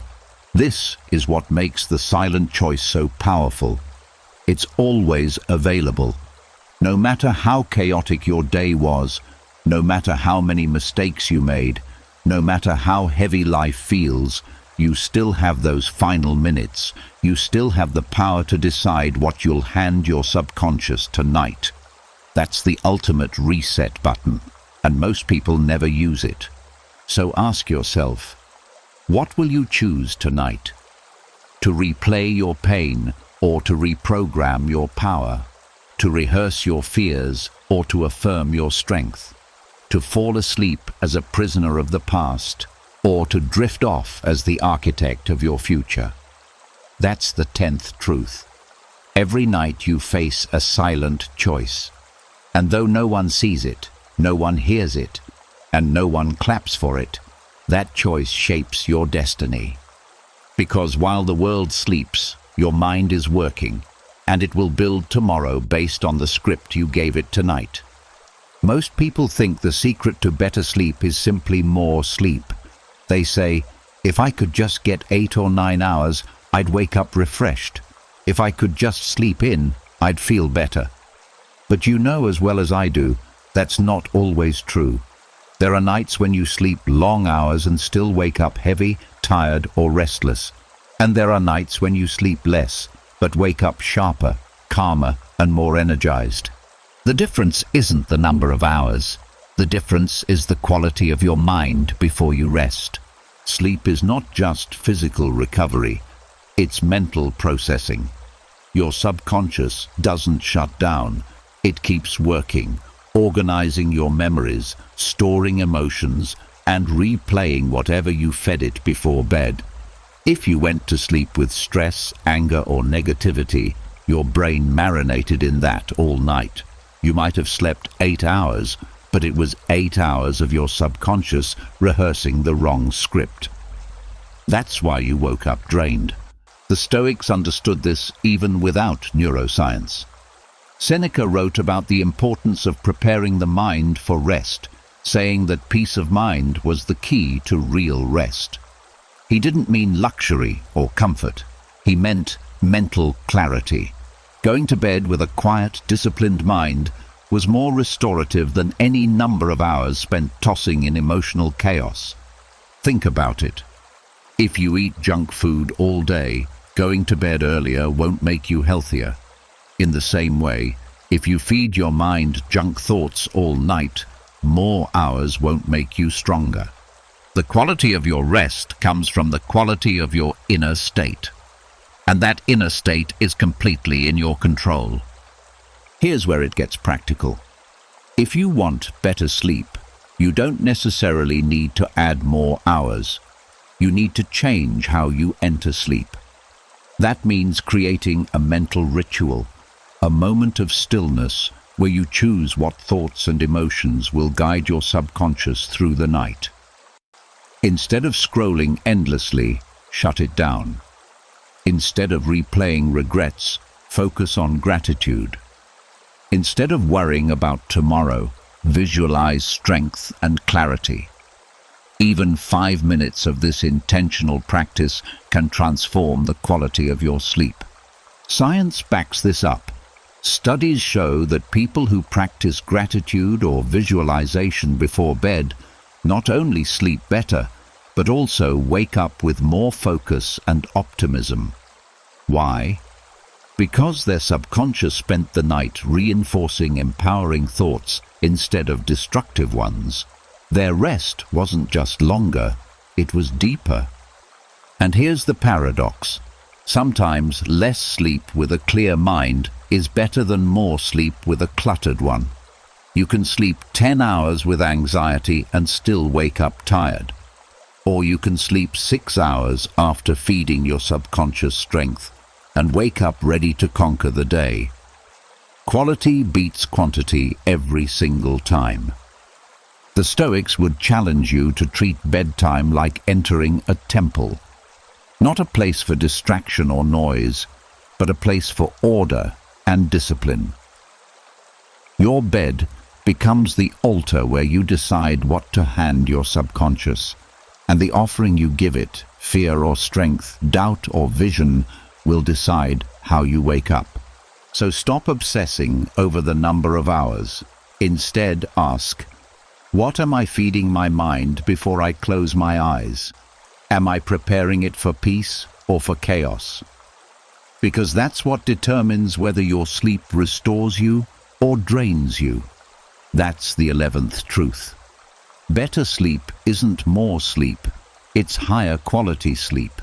And quality comes from preparing your mind like a sacred space before you rest. Protect that moment, and you'll discover that the true power of sleep isn't in its length, but in its depth. At the end of the day, there's one truth no one can escape. Your mind is your own sovereign territory. No one else lives there. No one else can manage it for you. People can influence you, distract you, try to shape your beliefs. But at night, when you lay your head on the pillow, you're the only one who decides what your subconscious will carry into tomorrow. This is both a responsibility and a gift.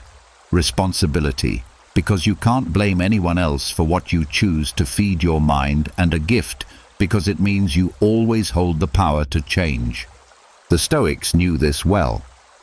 Epictetus said, "No man is free who is not master of himself." Mastery doesn't begin with the body, the job, or the relationships. It begins with the mind. And your mind is the one domain where you are always emperor. The problem is most people surrender their territory without even realizing it. They let social media news and other people's opinions flood their thoughts. They let old voices from childhood, parents, teachers, critics, still echo in their head as if they're law. They hand over their mental sovereignty to everyone but themselves. And every night, instead of programming their mind with vision and strength, they let outside noise dictate their inner world. But the truth is this: no one can climb into your subconscious without your permission. They can speak, they can shout, they can influence, but only you decide which voices stay. Only you choose whether to replay their words or silence them. And the moment you realize that, you take back control of your life. Think about it like a fortress. Your mind is the castle, your subconscious the treasure inside. Every night you stand at the gate. You can either let invaders walk right in, fear, anger, doubt, or you can guard it fiercely, letting in only what strengthens and protects you. No one else can stand at that gate for you. It's your job, your responsibility, your sovereignty. The Stoics would remind you that life is full of things outside your control: health, wealth, reputation, even the people around you. But the one thing always within your control is your mind. Marcus Aurelius said, "You have power over your mind, not outside events. Realize this, and you will find strength." That's the essence of sovereignty. And nowhere is this more true than at night, in those last moments before sleep, when you decide what your mind will carry into tomorrow. Here's the empowering part. Sovereignty means freedom. No one can force you to replay negativity. No one can make you affirm weakness. No one can stop you from planting seeds of greatness. Every night, the choice is yours alone. You hold the pen, you write the script, and your subconscious will obey. Of course, with freedom comes weight, because if you don't take charge, someone else will.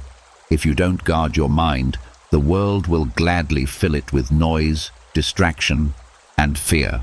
Sovereignty is not automatic. It must be claimed. And once you claim it, you must defend it every night, like sacred ground. So the question is, how are you ruling your territory? Are you a careless king letting invaders run wild through your gates? Or are you a disciplined ruler, protecting your land, planting seeds of strength, vision, and discipline in your subconscious? That's the 12th truth. Your mind is sovereign territory. No one else can do the inner work for you. No one else can reprogram you. No one else can decide what you think before you sleep. That is your responsibility. And it is also your greatest freedom. Because the moment you accept full ownership of your mind, you stop being a victim of circumstance and you start being the architect of your destiny. So here's what we've discovered. Your nights aren't just for rest. Therefore, reprogramming every single evening before you close your eyes, you hold the most powerful tool for transformation. The thoughts, feelings, and images you choose to feed your subconscious. The Stoics understood this long before science gave it a name. They knew the mind never sleeps. They knew the subconscious accepts everything you give it. They knew those final minutes before bed are the golden doorway where you can either plant weeds of fear or seeds of strength. They warned us about the danger of negative thoughts, because what you repeat becomes your reality. But they also knew the opposite is true. Affirmations are commands, and when you use them intentionally, you reprogram yourself. That's why reprogramming at night should be a ritual, not an accident. Because it's at night that you can break the old limiting story you've been living under. And with the power of neuroplasticity, your brain will adapt to whatever you repeat with intensity. But it only works if you're consistent night after night, whether you feel like it or not. Because each evening you face that silent choice. Reinforce your limitations or install your greatness. And remember, better sleep isn't about more hours. It's about quality. A mind prepared with gratitude, focus, and vision will rest deeper than one filled with chaos. Because at the end of the day, your mind is sovereign territory. No one else can rule it for you. The thoughts you choose before sleep are your responsibility, your freedom, your crown. So tonight, when the world goes quiet, don't just collapse into bed. Take ownership. Guard your mind. Plant seeds of power, not weakness. Because what you do in those last 5 minutes will echo through the next day and eventually through your entire life. The night is not just the end, it's the beginning. That's how identity gets reinforced. If you go to bed every night thinking, I'm falling behind or I'm not enough, that's not just a mood. It becomes a filter through which your brain starts to process everything. And before long, those thoughts aren't just ideas. They become assumptions, and assumptions turn into identity. Aristotle believed that we are what we repeatedly do. Excellence, then, is not an act, but a habit. He was talking about behavior, but it applies even more deeply to the internal world. What you repeatedly think, especially when your guard is down, becomes who you are without thinking. That's identity. It's not just what you do when the spotlight is on. It's what your mind rehearses in the quiet. It's the story you fall asleep to and the one that wakes up with you the next day. And that's the problem. Most people never question those stories. They never realize that the voice in their head at night isn't their truth. It's their programming. It's their past echoing back at them. It's the tone of a critical parent, a bitter teacher, a lost relationship, a failure that left a scar. And if you don't interrupt that voice, if you don't offer your mind a new pattern to follow, it will keep building your identity from old wounds. That's why nighttime isn't just rest, it's rehearsal. Your subconscious replays what it knows, what it hears most often, what it assumes must matter. And if you're not careful, you'll end up living a life that isn't even yours. One shaped by insecurity instead of clarity, by survival instead of purpose. That's not who you really are. That's who you became when you stopped paying attention. Socrates once said, "The unexamined life is not worth living." That doesn't mean you need to overanalyze every thought, but it does mean you need to be intentional about what you let repeat, especially at night. Because repetition is how identity is formed, and nighttime is when repetition is most powerful. This is why rituals matter. Not grand ones, simple ones. Reading something meaningful, reflecting on a Stoic principle, whispering a truth you want to believe, even if you don't fully feel it. Yet I am not my past. I have the power to choose again. Tomorrow is not yesterday. These aren't magical phrases. They're anchors. They pull you toward a new identity, one thought at a time. Think of your subconscious like a garden. Every thought before bed is a seed. You don't see the roots forming, but you wake up with new habits, new reactions, new expectations. That's how identity works. It's not forced into place. It grows into place slowly, repeatedly, quietly, and it starts when you're not awake. So, if you've been waking up feeling off, out of alignment, disconnected, discouraged, it's not because you're weak. It's because your identity has been hijacked by unchecked thoughts. You're not broken. You're just rehearsing the wrong script. And the good news is it's not permanent. The brain is plastic. The mind is flexible. Identity can be reformed, but not through noise, not through force, through presence, through choice, through consistent inner work that starts not when the alarm goes off, but when the lights go out. So tonight, as you lay down and your conscious mind begins to drift, remember this.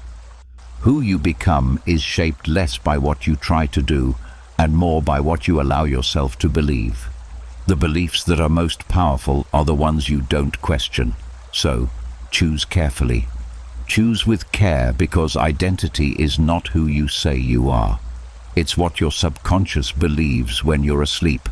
And that belief is built night after night by the thoughts you let in before the world goes quiet. Most people fall asleep with noise, scrolling background shows, cluttered conversations, the endless hum of unresolved worries. It feels normal, harmless even. But that noise doesn't disappear when you close your eyes. It settles in. It leaks into your dreams. It shapes how you feel when you wake up. What's overlooked is that the mind doesn't need more distraction to find peace. It needs clarity. And clarity doesn't come from noise. It comes from depth, from stillness, from philosophy. Marcus Aurelius wrote, "The soul becomes dyed with the color of its thoughts. If you fall asleep to chaos, your soul learns chaos. If you fall asleep to wisdom, your soul learns order." That's not poetic exaggeration. That's how neuroplasticity works. Your brain is always listening, always learning, especially when it's winding down. That's why what you feed it in the final hour before sleep matters more than what you do in the first hour after you wake. We've made the mistake of thinking sleep is just recovery for the body, but it's more than that. It's rehearsal for the mind. The thoughts you carry into sleep sink deeper than the ones you repeat during the day. At night, your conscious resistance fades, and whatever thoughts are present, the mind absorbs without a fight. That's why people who fall asleep to worry wake up anxious. That's why those who fall asleep angry wake up already on edge. What you go to bed with, you wake up in. So what if you replace the noise with something stronger, something steadier? What if instead of a random reel or anxious loop, you let Epictetus or Seneca or Aurelius speak to you before bed? Not to impress you, but to prepare you, because that's what philosophy really is. Not a subject, not a theory, a training ground, a mirror, a filter for your thoughts. Philosophy isn't about being smart, it's about being stable. The Stoics weren't obsessed with abstract ideas. They were obsessed with control, not of the outside world, but of the self. They knew that life would throw chaos at you, but they also knew that if your inner world was trained to stay anchored, chaos wouldn't matter. That's why they wrote. That's why they reflected. That's why they asked the hardest questions in the quiet hours, so they could remain unmoved. When the storm came, Plato believed that the part of the soul which desires truth and wisdom must rule. But in most people, that part of the soul is buried under layers of entertainment, bitterness, and worry. And the only way to bring it back to the surface is by feeding it consistently, not with junk, but with truth, with depth, with ideas that challenge you instead of numb you. This is not about becoming emotionless. It's about becoming unshakable. When you end your day with philosophy, you're not trying to be perfect. You're reminding yourself of what you value. You're choosing perspective. You're placing your attention where it serves you instead of where it drains you. And that choice, made consistently, becomes a mindset. That mindset becomes a habit, and that habit forms the foundation of how you experience life itself. Think about this. If someone told you that every night you had the chance to train your mind to be calmer, more focused, more resilient, just by what you listen to or reflect on before bed, wouldn't you take that seriously? Because that's the truth. You don't need more apps. You don't need more hacks. You need fewer distractions and more wisdom. You need less noise and more nourishment. Aristotle once said, "It is the mark of an educated mind to be able to entertain a thought without accepting it." That's what philosophy teaches you, to entertain ideas that stretch you, to explore thoughts without being consumed by them, to pause instead of react, to reflect instead of spiral. When you end your day with these kinds of thoughts, your mind doesn't just rest, it resets, and that reset changes everything. You begin to notice the noise around you during the day. You start to reject what doesn't serve your peace. You stop feeding your anxiety out of habit, not because someone told you to, but because your inner world has changed. That change didn't come from effort. It came from attention, from what you gave your mind at the end of the day. It's subtle, but it's powerful. The way you think right before bed writes the code for how you live when you wake. So feed your mind what it needs, not what it craves. Replace gossip with wisdom. Replace judgment with clarity. Replace scrolling with stillness. Replace noise with philosophy. And you'll stop waking up tired and start waking up strong. Because in the end, the strongest minds aren't built in daylight. They're shaped in darkness, in silence, in reflection when no one's watching. And if you learn to master that space, if you learn to feed it with strength, you'll carry that strength with you into everything you do. The subconscious doesn't argue with you. It doesn't question your beliefs. It doesn't analyze what's helpful or harmful. It doesn't have the luxury of discernment the way your conscious mind does. It simply takes in what you give it repeatedly, consistently, and without filter. That's why it's so powerful, and why it's also so dangerous if left unattended. It becomes what you feed it. That's not a metaphor. That's how it functions. When Carl Jung said, "Until you make the unconscious conscious, it will direct your life and you will call it fate," he wasn't being poetic. He was describing the exact mechanism of how people sabotage their own peace without realizing it. The subconscious stores every experience, every emotion, every repeated thought. But more importantly, it turns those thoughts into default responses, into emotional reactions, into internal narratives that run in the background of your life. This is why a person who constantly worries doesn't need a reason to worry. The subconscious has already learned that worry is the baseline, so it builds a reality that justifies it. That person wakes up tense, reacts quickly, and doubts themselves, not because of what's happening around them, but because of what's been rehearsed within them over and over again, without interruption. Your mind is listening long after you've stopped paying attention. And at night, when your conscious guard is lowered, when the distractions fall away, that's when the subconscious is most active. That's when it starts sorting, integrating, reinforcing. But if what you've given it all day is noise, conflict, fear, or anger, then that's what it uses to build your internal world. It doesn't push back. It doesn't protect you. It simply absorbs. And what's absorbed becomes belief. It becomes identity.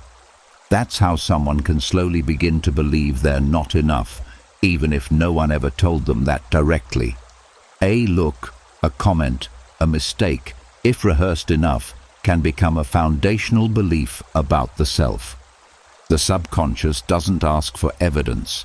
It doesn't care about truth. It cares about repetition. That's why intention is everything.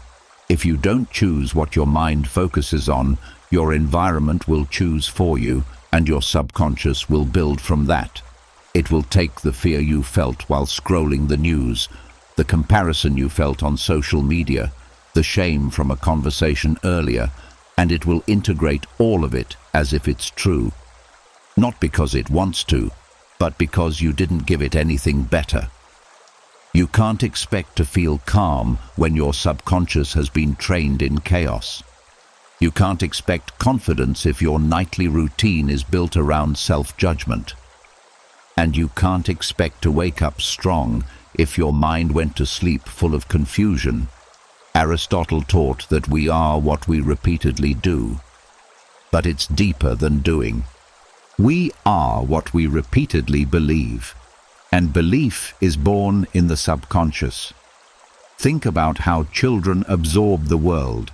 They don't filter their experiences. They believe what they hear. They absorb tone, mood, meaning, even when they can't put it into words. Adults aren't much different. The subconscious is always listening. Even when you're not aware of it, especially in silence, especially in solitude, especially at night. That's why what you consume, what you reflect on, what you listen to, what you say to yourself before bed carries so much weight. And that's also where the power lies. Because if you can shape your subconscious through repetition, then you can shape your reality the same way. You don't need a dramatic moment of change. You need consistent, deliberate repetition of better thoughts, of wiser ideas, of words that ground you instead of rattle you. The subconscious doesn't discriminate. That's the bad news and the good news. It means the damage can be done, but it also means it can be undone. The Stoics didn't write because they had extra time. They wrote because they understood the human tendency to drift. They knew the subconscious needed to be trained not once but daily. They reinforced the same principles over and over again. You have power over your mind. Marcus Aurelius reminded himself, not outside events. Realize this and you will find strength. He didn't write that once and move on. He returned to it again and again because he knew that the mind forgets and the subconscious needs reminders. You don't need a complete overhaul.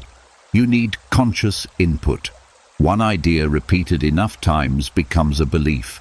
One truth quietly reinforced every night becomes a worldview.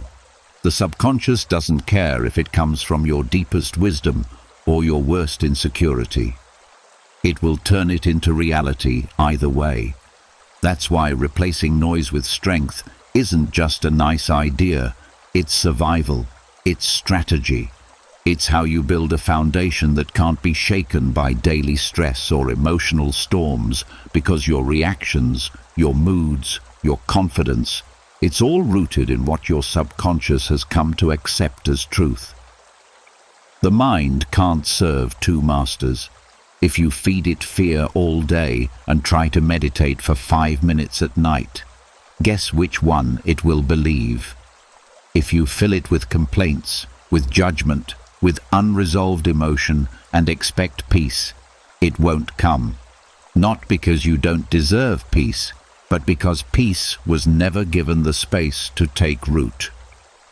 The subconscious will follow the stronger voice, and the stronger voice is always the one you repeat.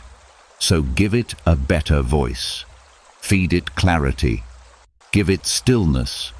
Offer it a mindset rooted in reason, discipline, and truth. Not just for show, but because it matters. Because the thoughts you speak to yourself in the dark will echo through every decision you make in the light. And if you take that seriously, if you guide your subconscious instead of letting it wander, you'll begin to see the difference. Not immediately, but inevitably. There is no secret to transformation. There is no hack. There's just repetition. There's just what you allow your mind to believe when you're not paying attention. That's what shapes everything. The subconscious doesn't judge, it just absorbs. So be careful what you give it, and be even more intentional about what you repeat, because that's not just the story you're telling yourself, it's the life you're building. When you go to bed in conflict, you don't leave the war behind. You carry it into your dreams, into your body, into the rhythm of your breath. You may think sleep will give you peace, but it doesn't. Not when your nervous system is still alert, your heart still guarded, your mind still spinning over what was said, what should have been said, and what you wish you could take back. The body rests, but the mind continues the argument in silence. And that silent argument, it doesn't heal, it hardens. What begins as a small disagreement festers overnight into a story. And stories have power. The subconscious doesn't distinguish between what's happening now and what's being replayed mentally. So if you lie in bed revisiting a painful conversation, that pain embeds itself deeper, not just as memory, but as identity. You start seeing yourself through the lens of that moment, angry, betrayed, misunderstood, defensive, and the next morning you don't wake up fresh. You wake up with a mental hangover, still wearing the emotional residue of a night lived in tension. Plato once said, "There is no greater evil one can suffer than to hate reasonable discourse." But when we sleep in conflict, we reject reason without knowing it. We let the emotional brain take control and shut out the wiser part of ourselves, the one capable of reflection, forgiveness, understanding. And the more nights we spend that way, the more disconnected we become from that inner wisdom. People often believe time will fix emotional wounds, but time doesn't heal what is constantly reopened. And every time you mentally revisit that fight, that insult, that moment of misunderstanding, you rip the wound open again.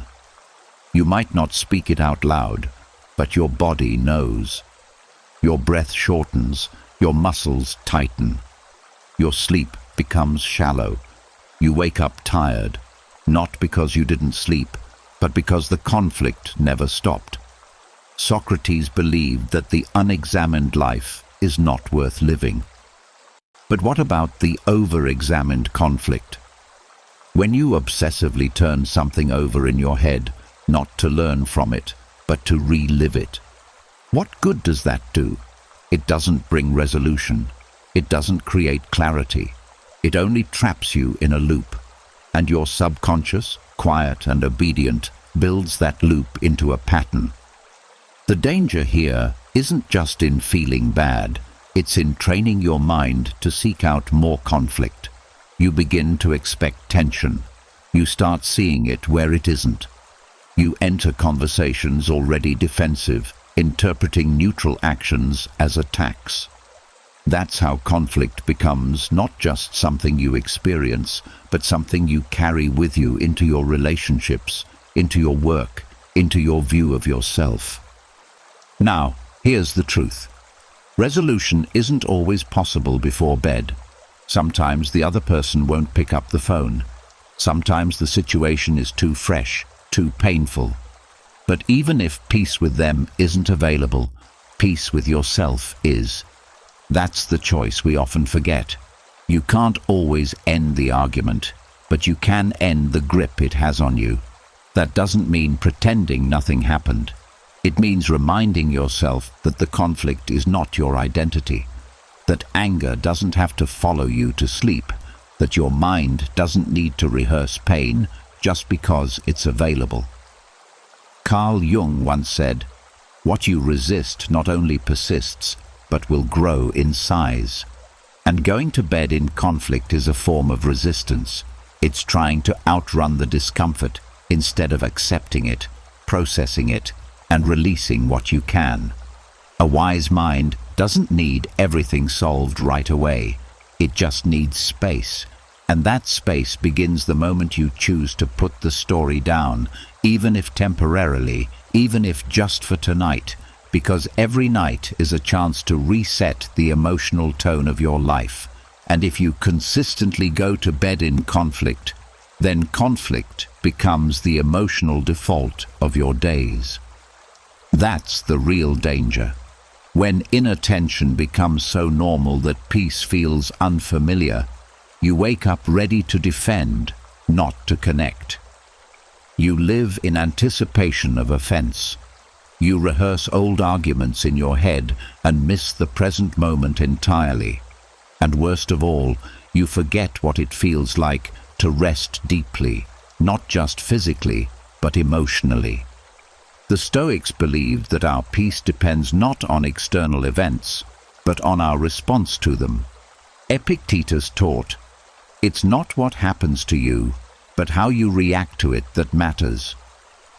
That lesson is never more important than at night, because how you go to sleep isn't just a reaction to your day, it's a rehearsal for tomorrow. It programs the emotional baseline your subconscious will follow. So if you want more clarity, more energy, more strength, the starting point isn't in the morning, it's at night. It's in that quiet decision to let go just enough so that you can rest, to breathe a little deeper, to choose silence over the last word, to remind yourself that your peace is worth more than winning an argument that no one is still having except you. You're not weak for choosing peace. You're not naive for stepping away from conflict. You're wise. You're training your mind to value what truly matters. Because the more nights you spend in stillness, the more days you'll wake up grounded. And that's not just emotional healing. That's psychological strength. That's the kind of transformation that doesn't announce itself, but it changes everything. When the world goes quiet and you're left alone with your thoughts, that's when real reflection begins. But for many people, that silence is quickly polluted by guilt, not growth, not insight, just shame disguised as thinking. We mistake overanalysis for wisdom and self-judgment for responsibility. But the truth is, guilt isn't clarity, it's noise. And until we learn to reflect without guilt, our self-reflection will always be colored by pain rather than understanding. There's a difference between holding yourself accountable and punishing yourself. One leads to growth, the other leads to paralysis. Yet so many of us confuse the two. We lie awake at night, replaying things we said, decisions we made, moments we wish we could change. We call it reflection, but really, it's rumination. We're not learning. We're looping. And that loop keeps us stuck in the very identity we're trying to outgrow. Carl Jung once said, "Until you make the unconscious conscious, it will direct your life and you will call it fate." Guilt operates in the unconscious. It shapes the lens through which we examine ourselves. It whispers, "You're not good enough," even when we're doing our best. And if we let that voice go unchecked, our self-reflection turns into self-attack. We become afraid to look honestly at ourselves because we know what's waiting. There isn't clarity, it's condemnation. But real reflection isn't about proving you're bad. It's about understanding where you were unconscious and deciding what you want to do with that awareness. It's not about tearing yourself down. It's about tuning into what you were blind to before. It's about catching your patterns with compassion, not a whip. Because change doesn't come from shame. It comes from truth, paired with grace. When you sit in quiet review of your day, the question isn't, "What did I mess up?" The question is, "Where was I unaware? Where was I reactive? Where did I ignore my values?" That shift changes everything. It opens the door to responsibility without self-abuse, and it lets you move forward with power instead of dragging the past like a chain. Socrates said, "An unexamined life is not worth living." But he didn't say, "Shame yourself into becoming better." Self-inquiry was his path to wisdom, but it was also his path to freedom. To see clearly, we have to stop moralizing our mistakes, stop attaching our worth to every error. You made a choice with the awareness you had. Now you have more. That's growth. That's evolution. So why is guilt so addictive? Because it feels like action. It feels like penance, but it's hollow. It doesn't move energy. It just recycles it. It traps you in a version of yourself that you've already outgrown. And that trap is reinforced every night you go to bed mentally punishing yourself for being human. The Stoics understood this deeply. Marcus Aurelius wrote in his Meditations, "If someone is able to show me that what I think or do is not right, I will happily change, for I seek the truth which never harmed anyone." That's the spirit of honest reflection, not shame, but correction, not judgment, but openness to improvement. You look at yourself not to feel small, but to grow stronger. Night is a sacred time for this kind of review. Your distractions are down. The external world isn't screaming for your attention. You have a rare opportunity to face yourself with honesty, but that moment becomes toxic if guilt takes over the space. If instead of learning, you're labeling. If instead of evolving, you're hiding behind blame. So, how do you shift? Start by talking to yourself like someone you want to see win. Use language that opens you instead of closing you. Instead of, "I was such an idiot," say, "I see where I lost awareness." Instead of, "Why do I always do this?" Ask what triggered that response today. That shift in tone rewires the entire review process. It allows you to examine your day without shrinking from it. Aristotle believed that excellence is not an act, but a habit. But habits aren't built in guilt. They're built in awareness. And awareness is something you can grow every night if you let go of the belief that you have to be perfect to be worthy. You don't. You just have to be honest. And honesty thrives in a space that's safe, not self-critical. Let your nightly reflection become a ritual of strength. Let it be the time you meet yourself as a student of your own behavior, not the prosecutor of your flaws. Because when you do that, something powerful happens. Your past stops defining you. Your mistakes stop haunting you, and your mind becomes a place you trust. Again, the goal isn't to ignore what went wrong, it's to approach it with curiosity instead of shame. To ask, what did this moment teach me, rather than, how could I be so stupid? One creates wisdom, the other creates wounds, and maybe that's what we've forgotten in our rush to be better. That growth isn't about being hard on ourselves, it's about being honest enough to see where we need to shift, and kind enough to believe we can. So, as you lie in bed tonight, review your day like a philosopher, not a critic. See your missteps as signals, not as signs of failure. You don't need to be flawless, you need to be aware, because awareness changes behavior, and behavior, repeated, becomes identity. That's how you become someone new, not through guilt, but through conscious self-respect.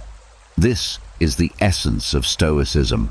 Not coldness, not perfection, but the courage to face yourself each night and say, here's where I can do better, and I will. Without drama, without shame, just truth and the will to rise again tomorrow. Detachment is often misunderstood. People hear the word and think of distance, coldness, indifference, as if to be detached means to stop caring. But in truth, detachment isn't the absence of feeling, it's the presence of power. Real detachment is when you feel deeply, but your emotions no longer own you. The things you see are clear to you, but they no longer control you. You don't give up, you just rise above. This difference has always been taught by Stoicism. You have power over your mind, not over outside events, wrote Marcus Aurelius. Know this, and you will be strong. To be detached is to be strong. It's not repression, it's taking back control. To stay steady, you don't need things to go your way. When people get it wrong, you don't fall apart. You do not look for approval. You don't beg for sure things. You let the world come as it is and decide how to act in it. You don't have to turn away from life to be this disciplined. When you understand it, you get it. The Stoics didn't avoid life's lessons. They just wouldn't let experience shake their inner base. They felt everything, but they didn't lose their sense of reason. That's what kept them from moving. It wasn't that they tried to hide their feelings, it was that they knew feelings didn't have the last word. At this point in time, reacting emotionally is praised. Where talking about your pain out loud is seen as a way to get better. Where being attached is seen as love, and being detached as weakness. But think about it. What's stronger? Being consumed by everything that happens to you, or being able to keep your cool through it all? Plato said that beating yourself is the first and biggest win. Loss of attachment is that win. That doesn't mean you don't feel hurt. That is, deception no longer shapes how you see yourself. But that doesn't mean you never feel let down. It means that being let down doesn't change your path. Being detached does not make you less human. It helps you stay steady. Think about what you do when things go wrong. Do you blame, get angry, or panic right away? Or can you stop, look around, and react with clarity instead of chaos? That pause is a mental break. That breath in the middle of an urge and a deed. That's where your officer lives. Even so, detachment is not an inactive state. It's not just disinterest dressed up. It needs a lot of care. It's important to be able to see your feelings without getting caught up in them. You need to be able to feel your feelings without giving up. You have to watch how people act without taking it personally right away. That's not being weak. Now that's skill. Jung said, "Until you make the unconscious conscious, it will direct your life and you will call it fate." We can make the unconscious aware by separating from it. That's how we stop responding from past hurts and start making choices based on what we know. Life pulls us in this way, but this helps us walk through it on purpose. This is easiest for the mind to learn when everything else is quiet. You can learn detachment the most at night, when your body slows down and outside distractions fade. Not by ignoring your thoughts, but by looking at them without getting caught up in them. Not by putting your feelings down, but by seeing them as waves that go by instead of facts that trap you. That's why sleep is so strong. Not only does it rest the body, but it also shows what's on the mind.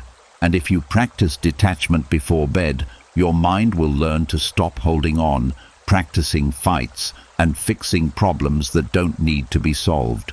You teach your body that sometimes being still is stronger than reacting to something. Aristotle said that we are what we do over and over again. So, if you teach yourself every night to look at your inner world without letting it take over, you will wake up every day feeling peaceful. You no longer need to act cool. You turn into it. Detachment doesn't mean acting like nothing is important. It means understanding that not everything needs your attention. Take a look at how much you weigh. Things like other people's demands, mistakes you've made in the past, fears about the future, and daily stress all put pressure on your nervous system like invisible bricks. Once you feel detached, you can put that weight down. While it's not impossible, carrying it around all the time doesn't make you stronger. It just wears you out. When you fully understand this, you will no longer argue with facts. You let go of things that hurt you. Don't go after people who left. You no longer need everything to be fair or everyone to understand. You understand that being in charge won't bring you peace. It's in being clear. You can see things more clearly when you are detached. Not at all. Being detached is not cold. In a world full of noise, it's the fire of moderation. It's what lets you be there without being pulled away, to really feel things and stay on center, to care without wanting, to love without giving up who you are. Since hardening isn't the real goal, it means to become so connected to yourself that nothing else can throw you off. That's how the Stoics saw it. You can train your mind to do that every night. Focus, not force. Not by trying to fight it, but by giving up. Apathy is not the same as refusal. It's a transfer from chaos to calm, and from being dependent on your emotions to being in charge of your own life. That's not being cold. That's strength. You've been told that closure is what brings peace, that until you get the apology, the explanation, the conversation that never happened, you'll be stuck. But what if that belief is the very thing keeping you trapped? What if waiting for closure is just another way the mind delays healing? The truth is, closure is rarely something someone else can give you. More often, it's something you decide. You don't need someone to validate your pain in order to release it.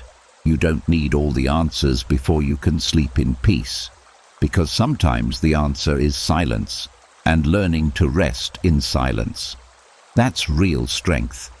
We think that closure means getting the story to make sense, but not everything will. Some people leave mid-sentence. Some situations end without justice. Some truths remain hidden, and some wounds never get the explanation they deserved. But life doesn't pause until we get closure. The mind, however, will try to. It will loop the memories, replay the moment, revisit the words over and over like a broken record, as if running the scene again will rewrite the ending. But all it does is keep you anchored to the pain. Carl Jung once wrote, "What you resist not only persists, but will grow in size." That applies here. The more you demand closure from others, the more power you give to something outside yourself. And ironically, that very powerlessness is what steals your sleep.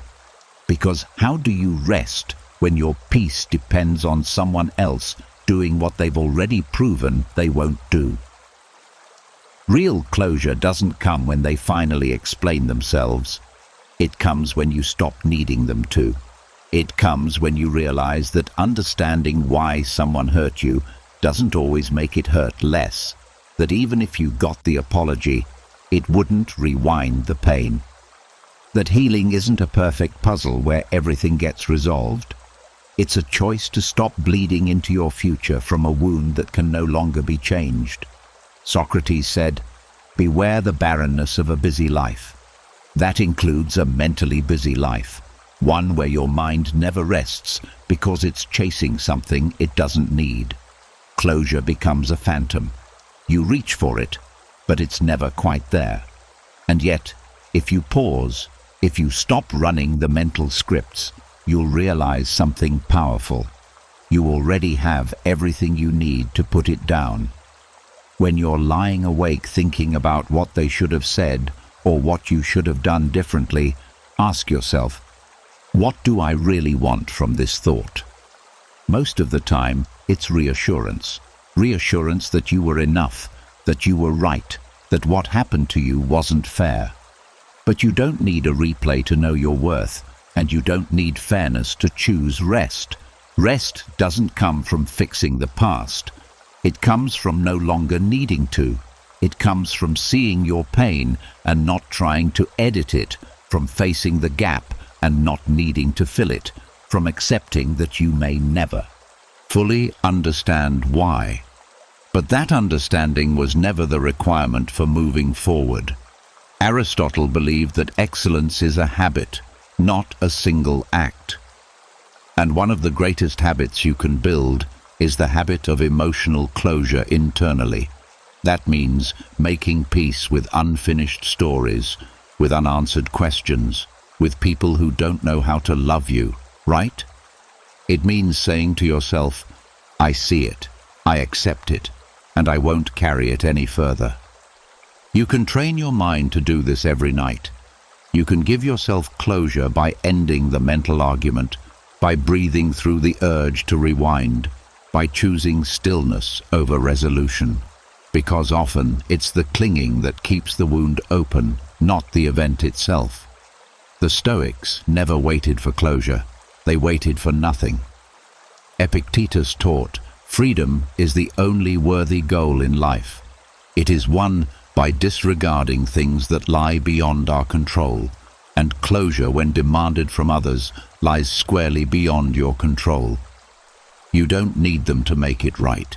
You only need to stop making it yours to fix. This doesn't mean you pretend it didn't happen or that it didn't affect you. It means you honor what it did, but you refuse to be defined by it. It means you stop tying your healing to someone else's awakening. You grieve, you feel, you learn, but then you release.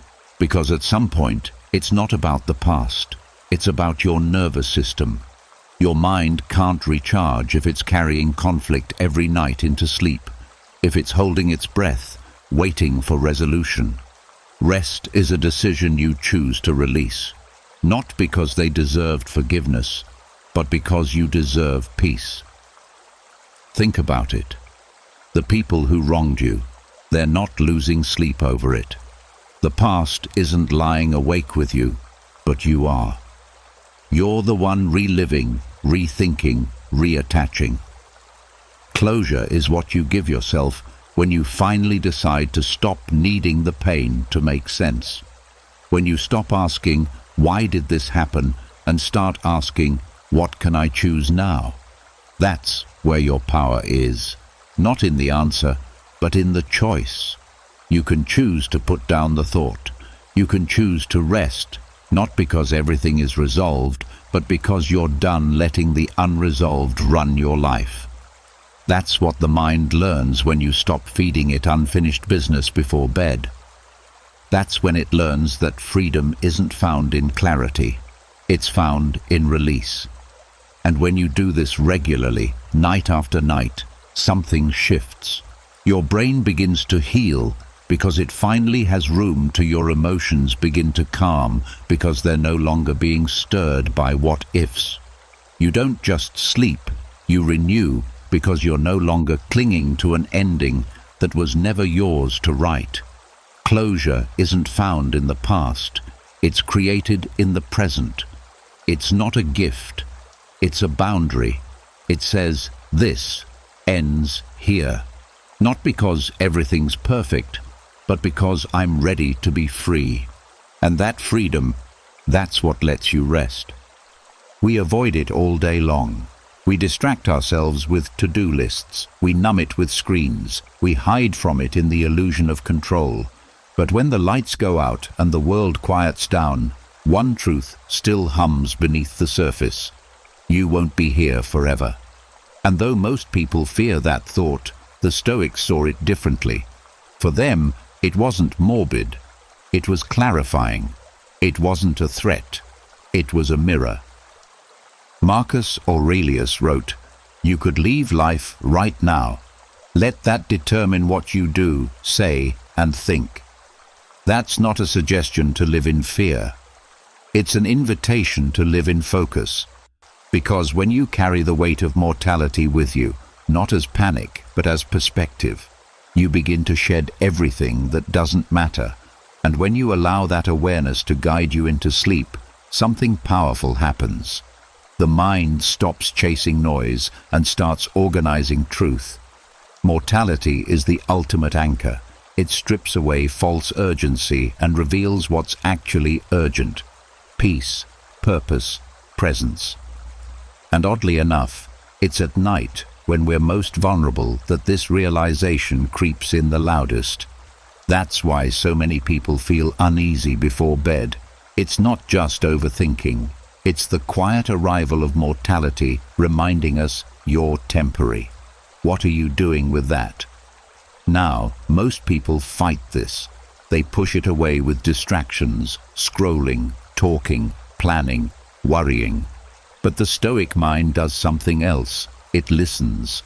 It allows mortality to shape the evening, not sabotage it. And that shaping, it sharpens. Because when you truly understand that this might be your last night, and one day it will be, you begin to treat your inner world differently. You stop wasting energy on petty conflict. You stop giving your mind to bitterness, to unresolved drama, to imagined futures. Mortality makes the mind minimal. It trims the excess. You fall asleep, not with clutter, but with clarity. And in that clarity, you become stronger. You become clean. Because a mind that remembers it's mortal is a mind that values each moment of rest as sacred, not sloppy. Carl Jung once said, "A man who is unconscious of the laws of his own being is at the mercy of chance." But mortality makes you conscious. It brings urgency not to external things, but to your internal state. It doesn't rush your actions, it refines your attention. Suddenly, the things you were obsessing about feel lighter, not because they're solved, but because they're put in their place. Mortality puts everything in its place. That's why the hours before sleep are so important. They're not just a time to wind down. They're a time to recalibrate. They're the quiet arena where the truth of your life catches up to you. And instead of fearing that, you can welcome it. You can let that hum of impermanence silence the noise. Because what matters comes forward, and what doesn't fades. Plato believed that philosophy was a preparation for death, not in the sense of morbidity, but mastery. He saw contemplation of mortality as the path to higher living. And what is sleep if not a nightly rehearsal of letting go? Each time we close our eyes, we're practicing surrender.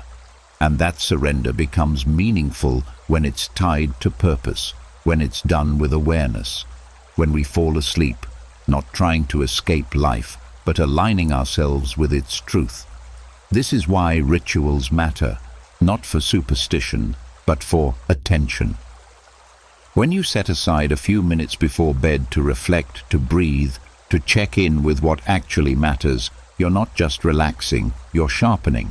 You're turning the mind from reactive to reflective. You're becoming the kind of person who doesn't waste time chasing what doesn't feed the soul.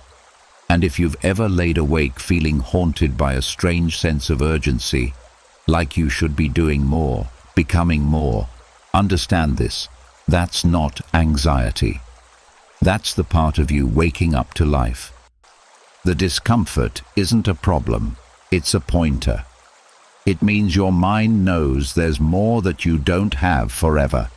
And that realization, when respected, can become a compass, not a burden. Seneca once wrote, "Let us prepare our minds as if we'd come to the very end of life. Let us postpone nothing. Postpone nothing. Not peace, not presence, not inner work." The day you stop postponing is the day you start living. And that kind of mindset, when practiced nightly, shapes everything. It makes you more compassionate, more focused, less reactive, because you're no longer fooled into thinking you have unlimited chances. And here's the paradox. When you carry mortality into sleep, you don't become heavy, you become light, because you stop carrying things that don't matter. You stop mentally packing for a future you may never meet. You stop wasting your last conscious moments of the day on fear, resentment, or regret. Instead, you rest with your soul intact. The Stoics never said, "Don't feel." They said, "Feel with purpose." They said, "Choose the thoughts you fall asleep with, like you choose the final words of your day, because those words echo. They seep into the subconscious. They become your morning mindset. And the mind that remembers death each night doesn't panic, it prioritizes. So let this thought walk with you into sleep. If this were your last night, would these thoughts deserve to be your last ones? If the answer is no, change the script. You can right now. You can shift from noise to stillness, from grasping to grace, from fear to freedom. Because the greatest clarity doesn't come from overthinking. It comes from remembering what actually matters. When you allow mortality to sit quietly beside you at night, not as a threat, but as a teacher, you begin to sleep like a philosopher. You close your eyes not to forget life, but to absorb it more fully. You don't just rest, you reset. You don't just recover, you return to the core of what matters. And that's how a Stoic sleeps, not with denial, not with distraction, but with the humble power of someone who knows the clock is ticking and is grateful enough to make peace with the silence. There's a big difference between collapsing into sleep and surrendering to it with strength. Most people end the day by shutting down, not learning, not reflecting, just escaping. But if you let the day end, you without pausing to extract anything from it, no insight, no growth, no gratitude, it means you survived but didn't evolve. You made it through, but you didn't rise through it. And over time, that quiet pattern of emotional neglect becomes something deeper. A life lived passively rather than powerfully. Stoicism wasn't designed for perfect people. It was built for real people, flawed, struggling, uncertain. And that's why it's so transformative, because it doesn't demand that your days go smoothly. It only asks that you respond to them with awareness. Epictetus said, "It's not what happens to you, but how you react to it that matters." And that reaction, that response, begins not in the moment of conflict, but in the moment after, when the dust settles and you're left with your thoughts. That's when the real shaping begins. We're taught to end the day by turning off. Turn off your phone, your brain, your emotions. But the Stoic path doesn't end in silence. It ends in sense-making. In synthesis, in taking what happened today and asking yourself, what part of this day will I carry into tomorrow? And what part will I leave here? That single act of reflection done consistently is what separates reactive minds from refined ones. But here's where most people get it wrong. They think reflection means overthinking, replaying arguments, rehearsing regrets. That's not reflection. That's rumination. And the difference is critical. Reflection seeks clarity. Rumination seeks control. One frees you, the other traps you. And you can feel the difference. When you reflect properly, your breath slows, your emotions soften. You're not clinging, you're cleansing. Let the day teach you, not with a lecture, but with a whisper. What drained you today? What lifted you? Who did you become even slightly because of what you faced? Most people never ask these questions. They're too tired. But the truth is, they're tired because they don't ask. Because they carry every unresolved moment with them into the night, and the mind is heavy when nothing's sorted. Socrates said, "The unexamined life is not worth living." That's not an insult. It's a challenge, a wake-up call. Because if you don't examine your life, you don't own it. You don't know what's helping you, what's hurting you, what's shaping you. You're not living, you're reacting, you're not learning, you're looping. That's why night is sacred, because it gives you the one thing the day rarely does. Space.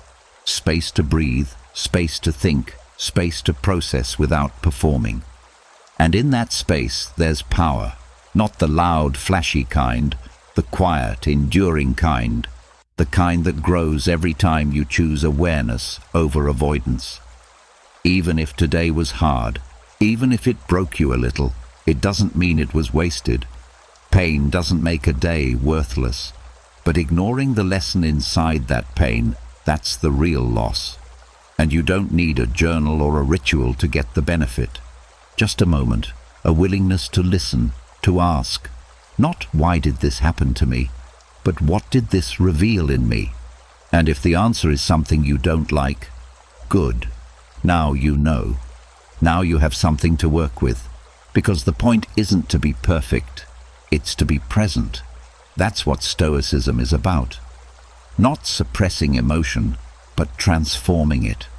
Not avoiding the hard parts of life, but extracting strength from them. And that work, real quiet internal work, starts when the noise of the world dies down. At the end of the day, you're left with yourself. And that moment when you're brushing your teeth, lying in bed, staring into the dark, that's not just routine. It's reflection time. It's where your mind decides what story it will carry forward. And if you skip that moment, if you shut down instead of tuning in, you miss the whole point. Aristotle said, "We are what we repeatedly do." But what do you repeatedly think before bed? What story do you repeatedly tell yourself? Are you feeding your mind old guilt, petty frustrations, unresolved fears? Or are you teaching it to grow, to see patterns, to recognize emotional loops, to practice letting go? Let the day teach you, even if all it taught you is what not to repeat. Even if all it showed you is that you're still healing. Even if the only win you had was that you made it through, that's enough. Because growth doesn't always look like confidence. Sometimes it looks like honesty, like admitting you snapped when you didn't mean to, like noticing your envy, like catching yourself in self-pity and choosing not to stay there. That's growth. Quiet, stoic, lasting growth. So tonight, don't let the day end you. Don't collapse under its weight. Sit with it. Look it in the eye. Let it speak to you. You don't need to have all the answers. You just need to be willing to listen to what your life is trying to teach you, because in that willingness, you become something rare.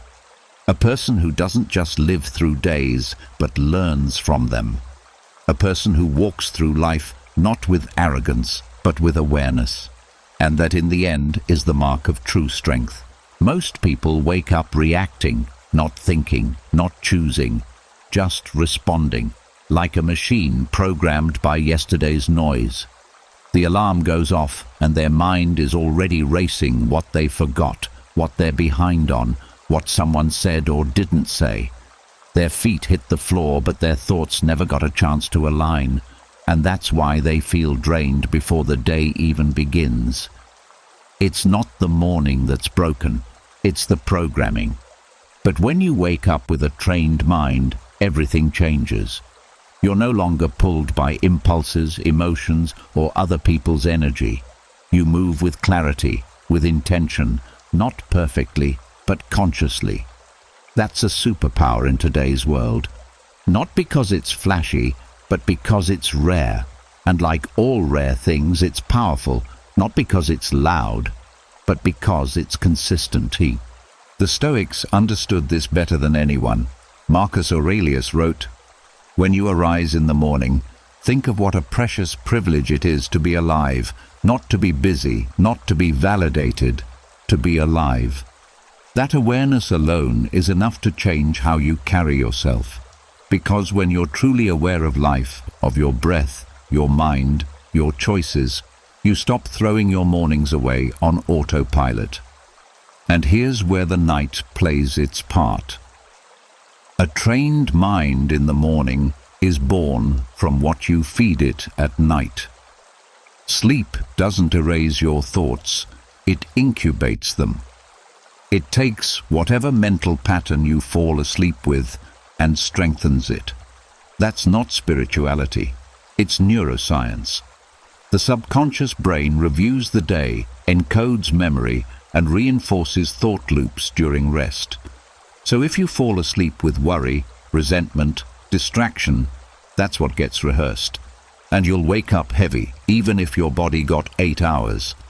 But if you train the mind to settle into sleep with clarity, calm, even a hint of purpose, your subconscious gets to work shaping a foundation you'll actually want to build on.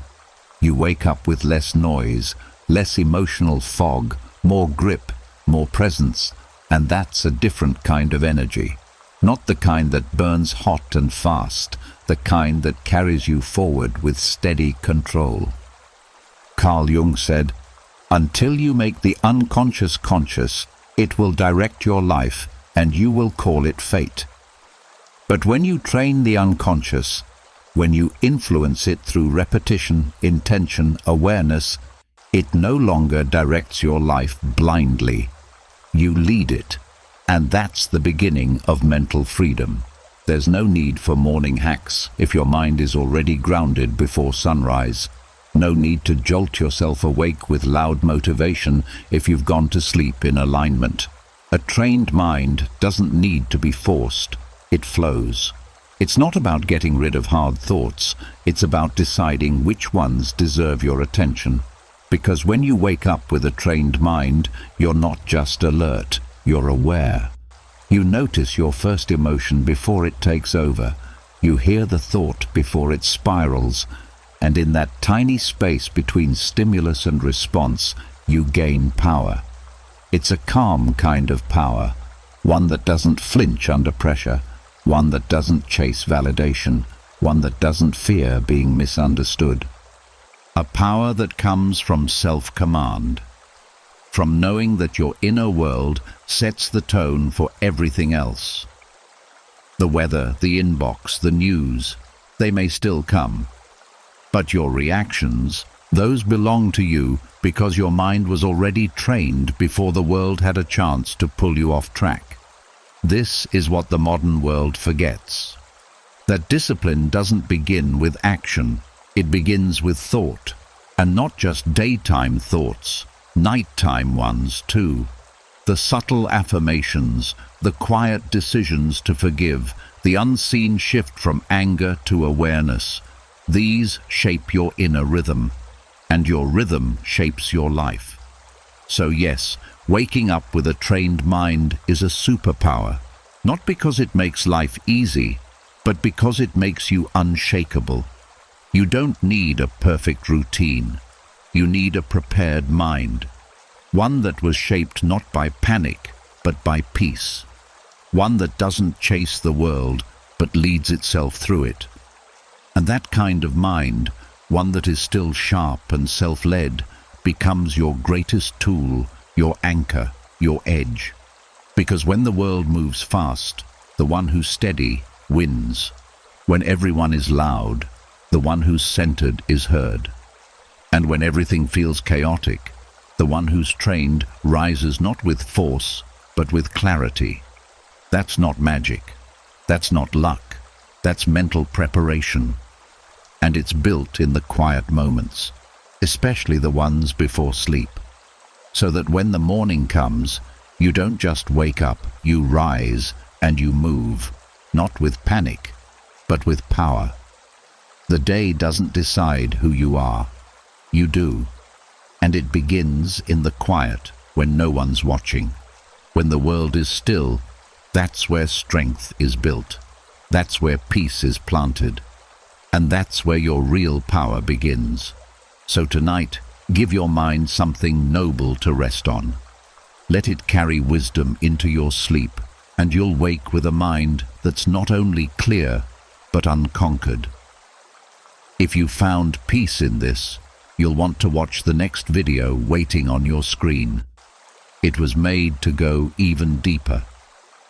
Thank you for being here. Thank you for being a part of Stoic Journal. Come back when you need to return to yourself.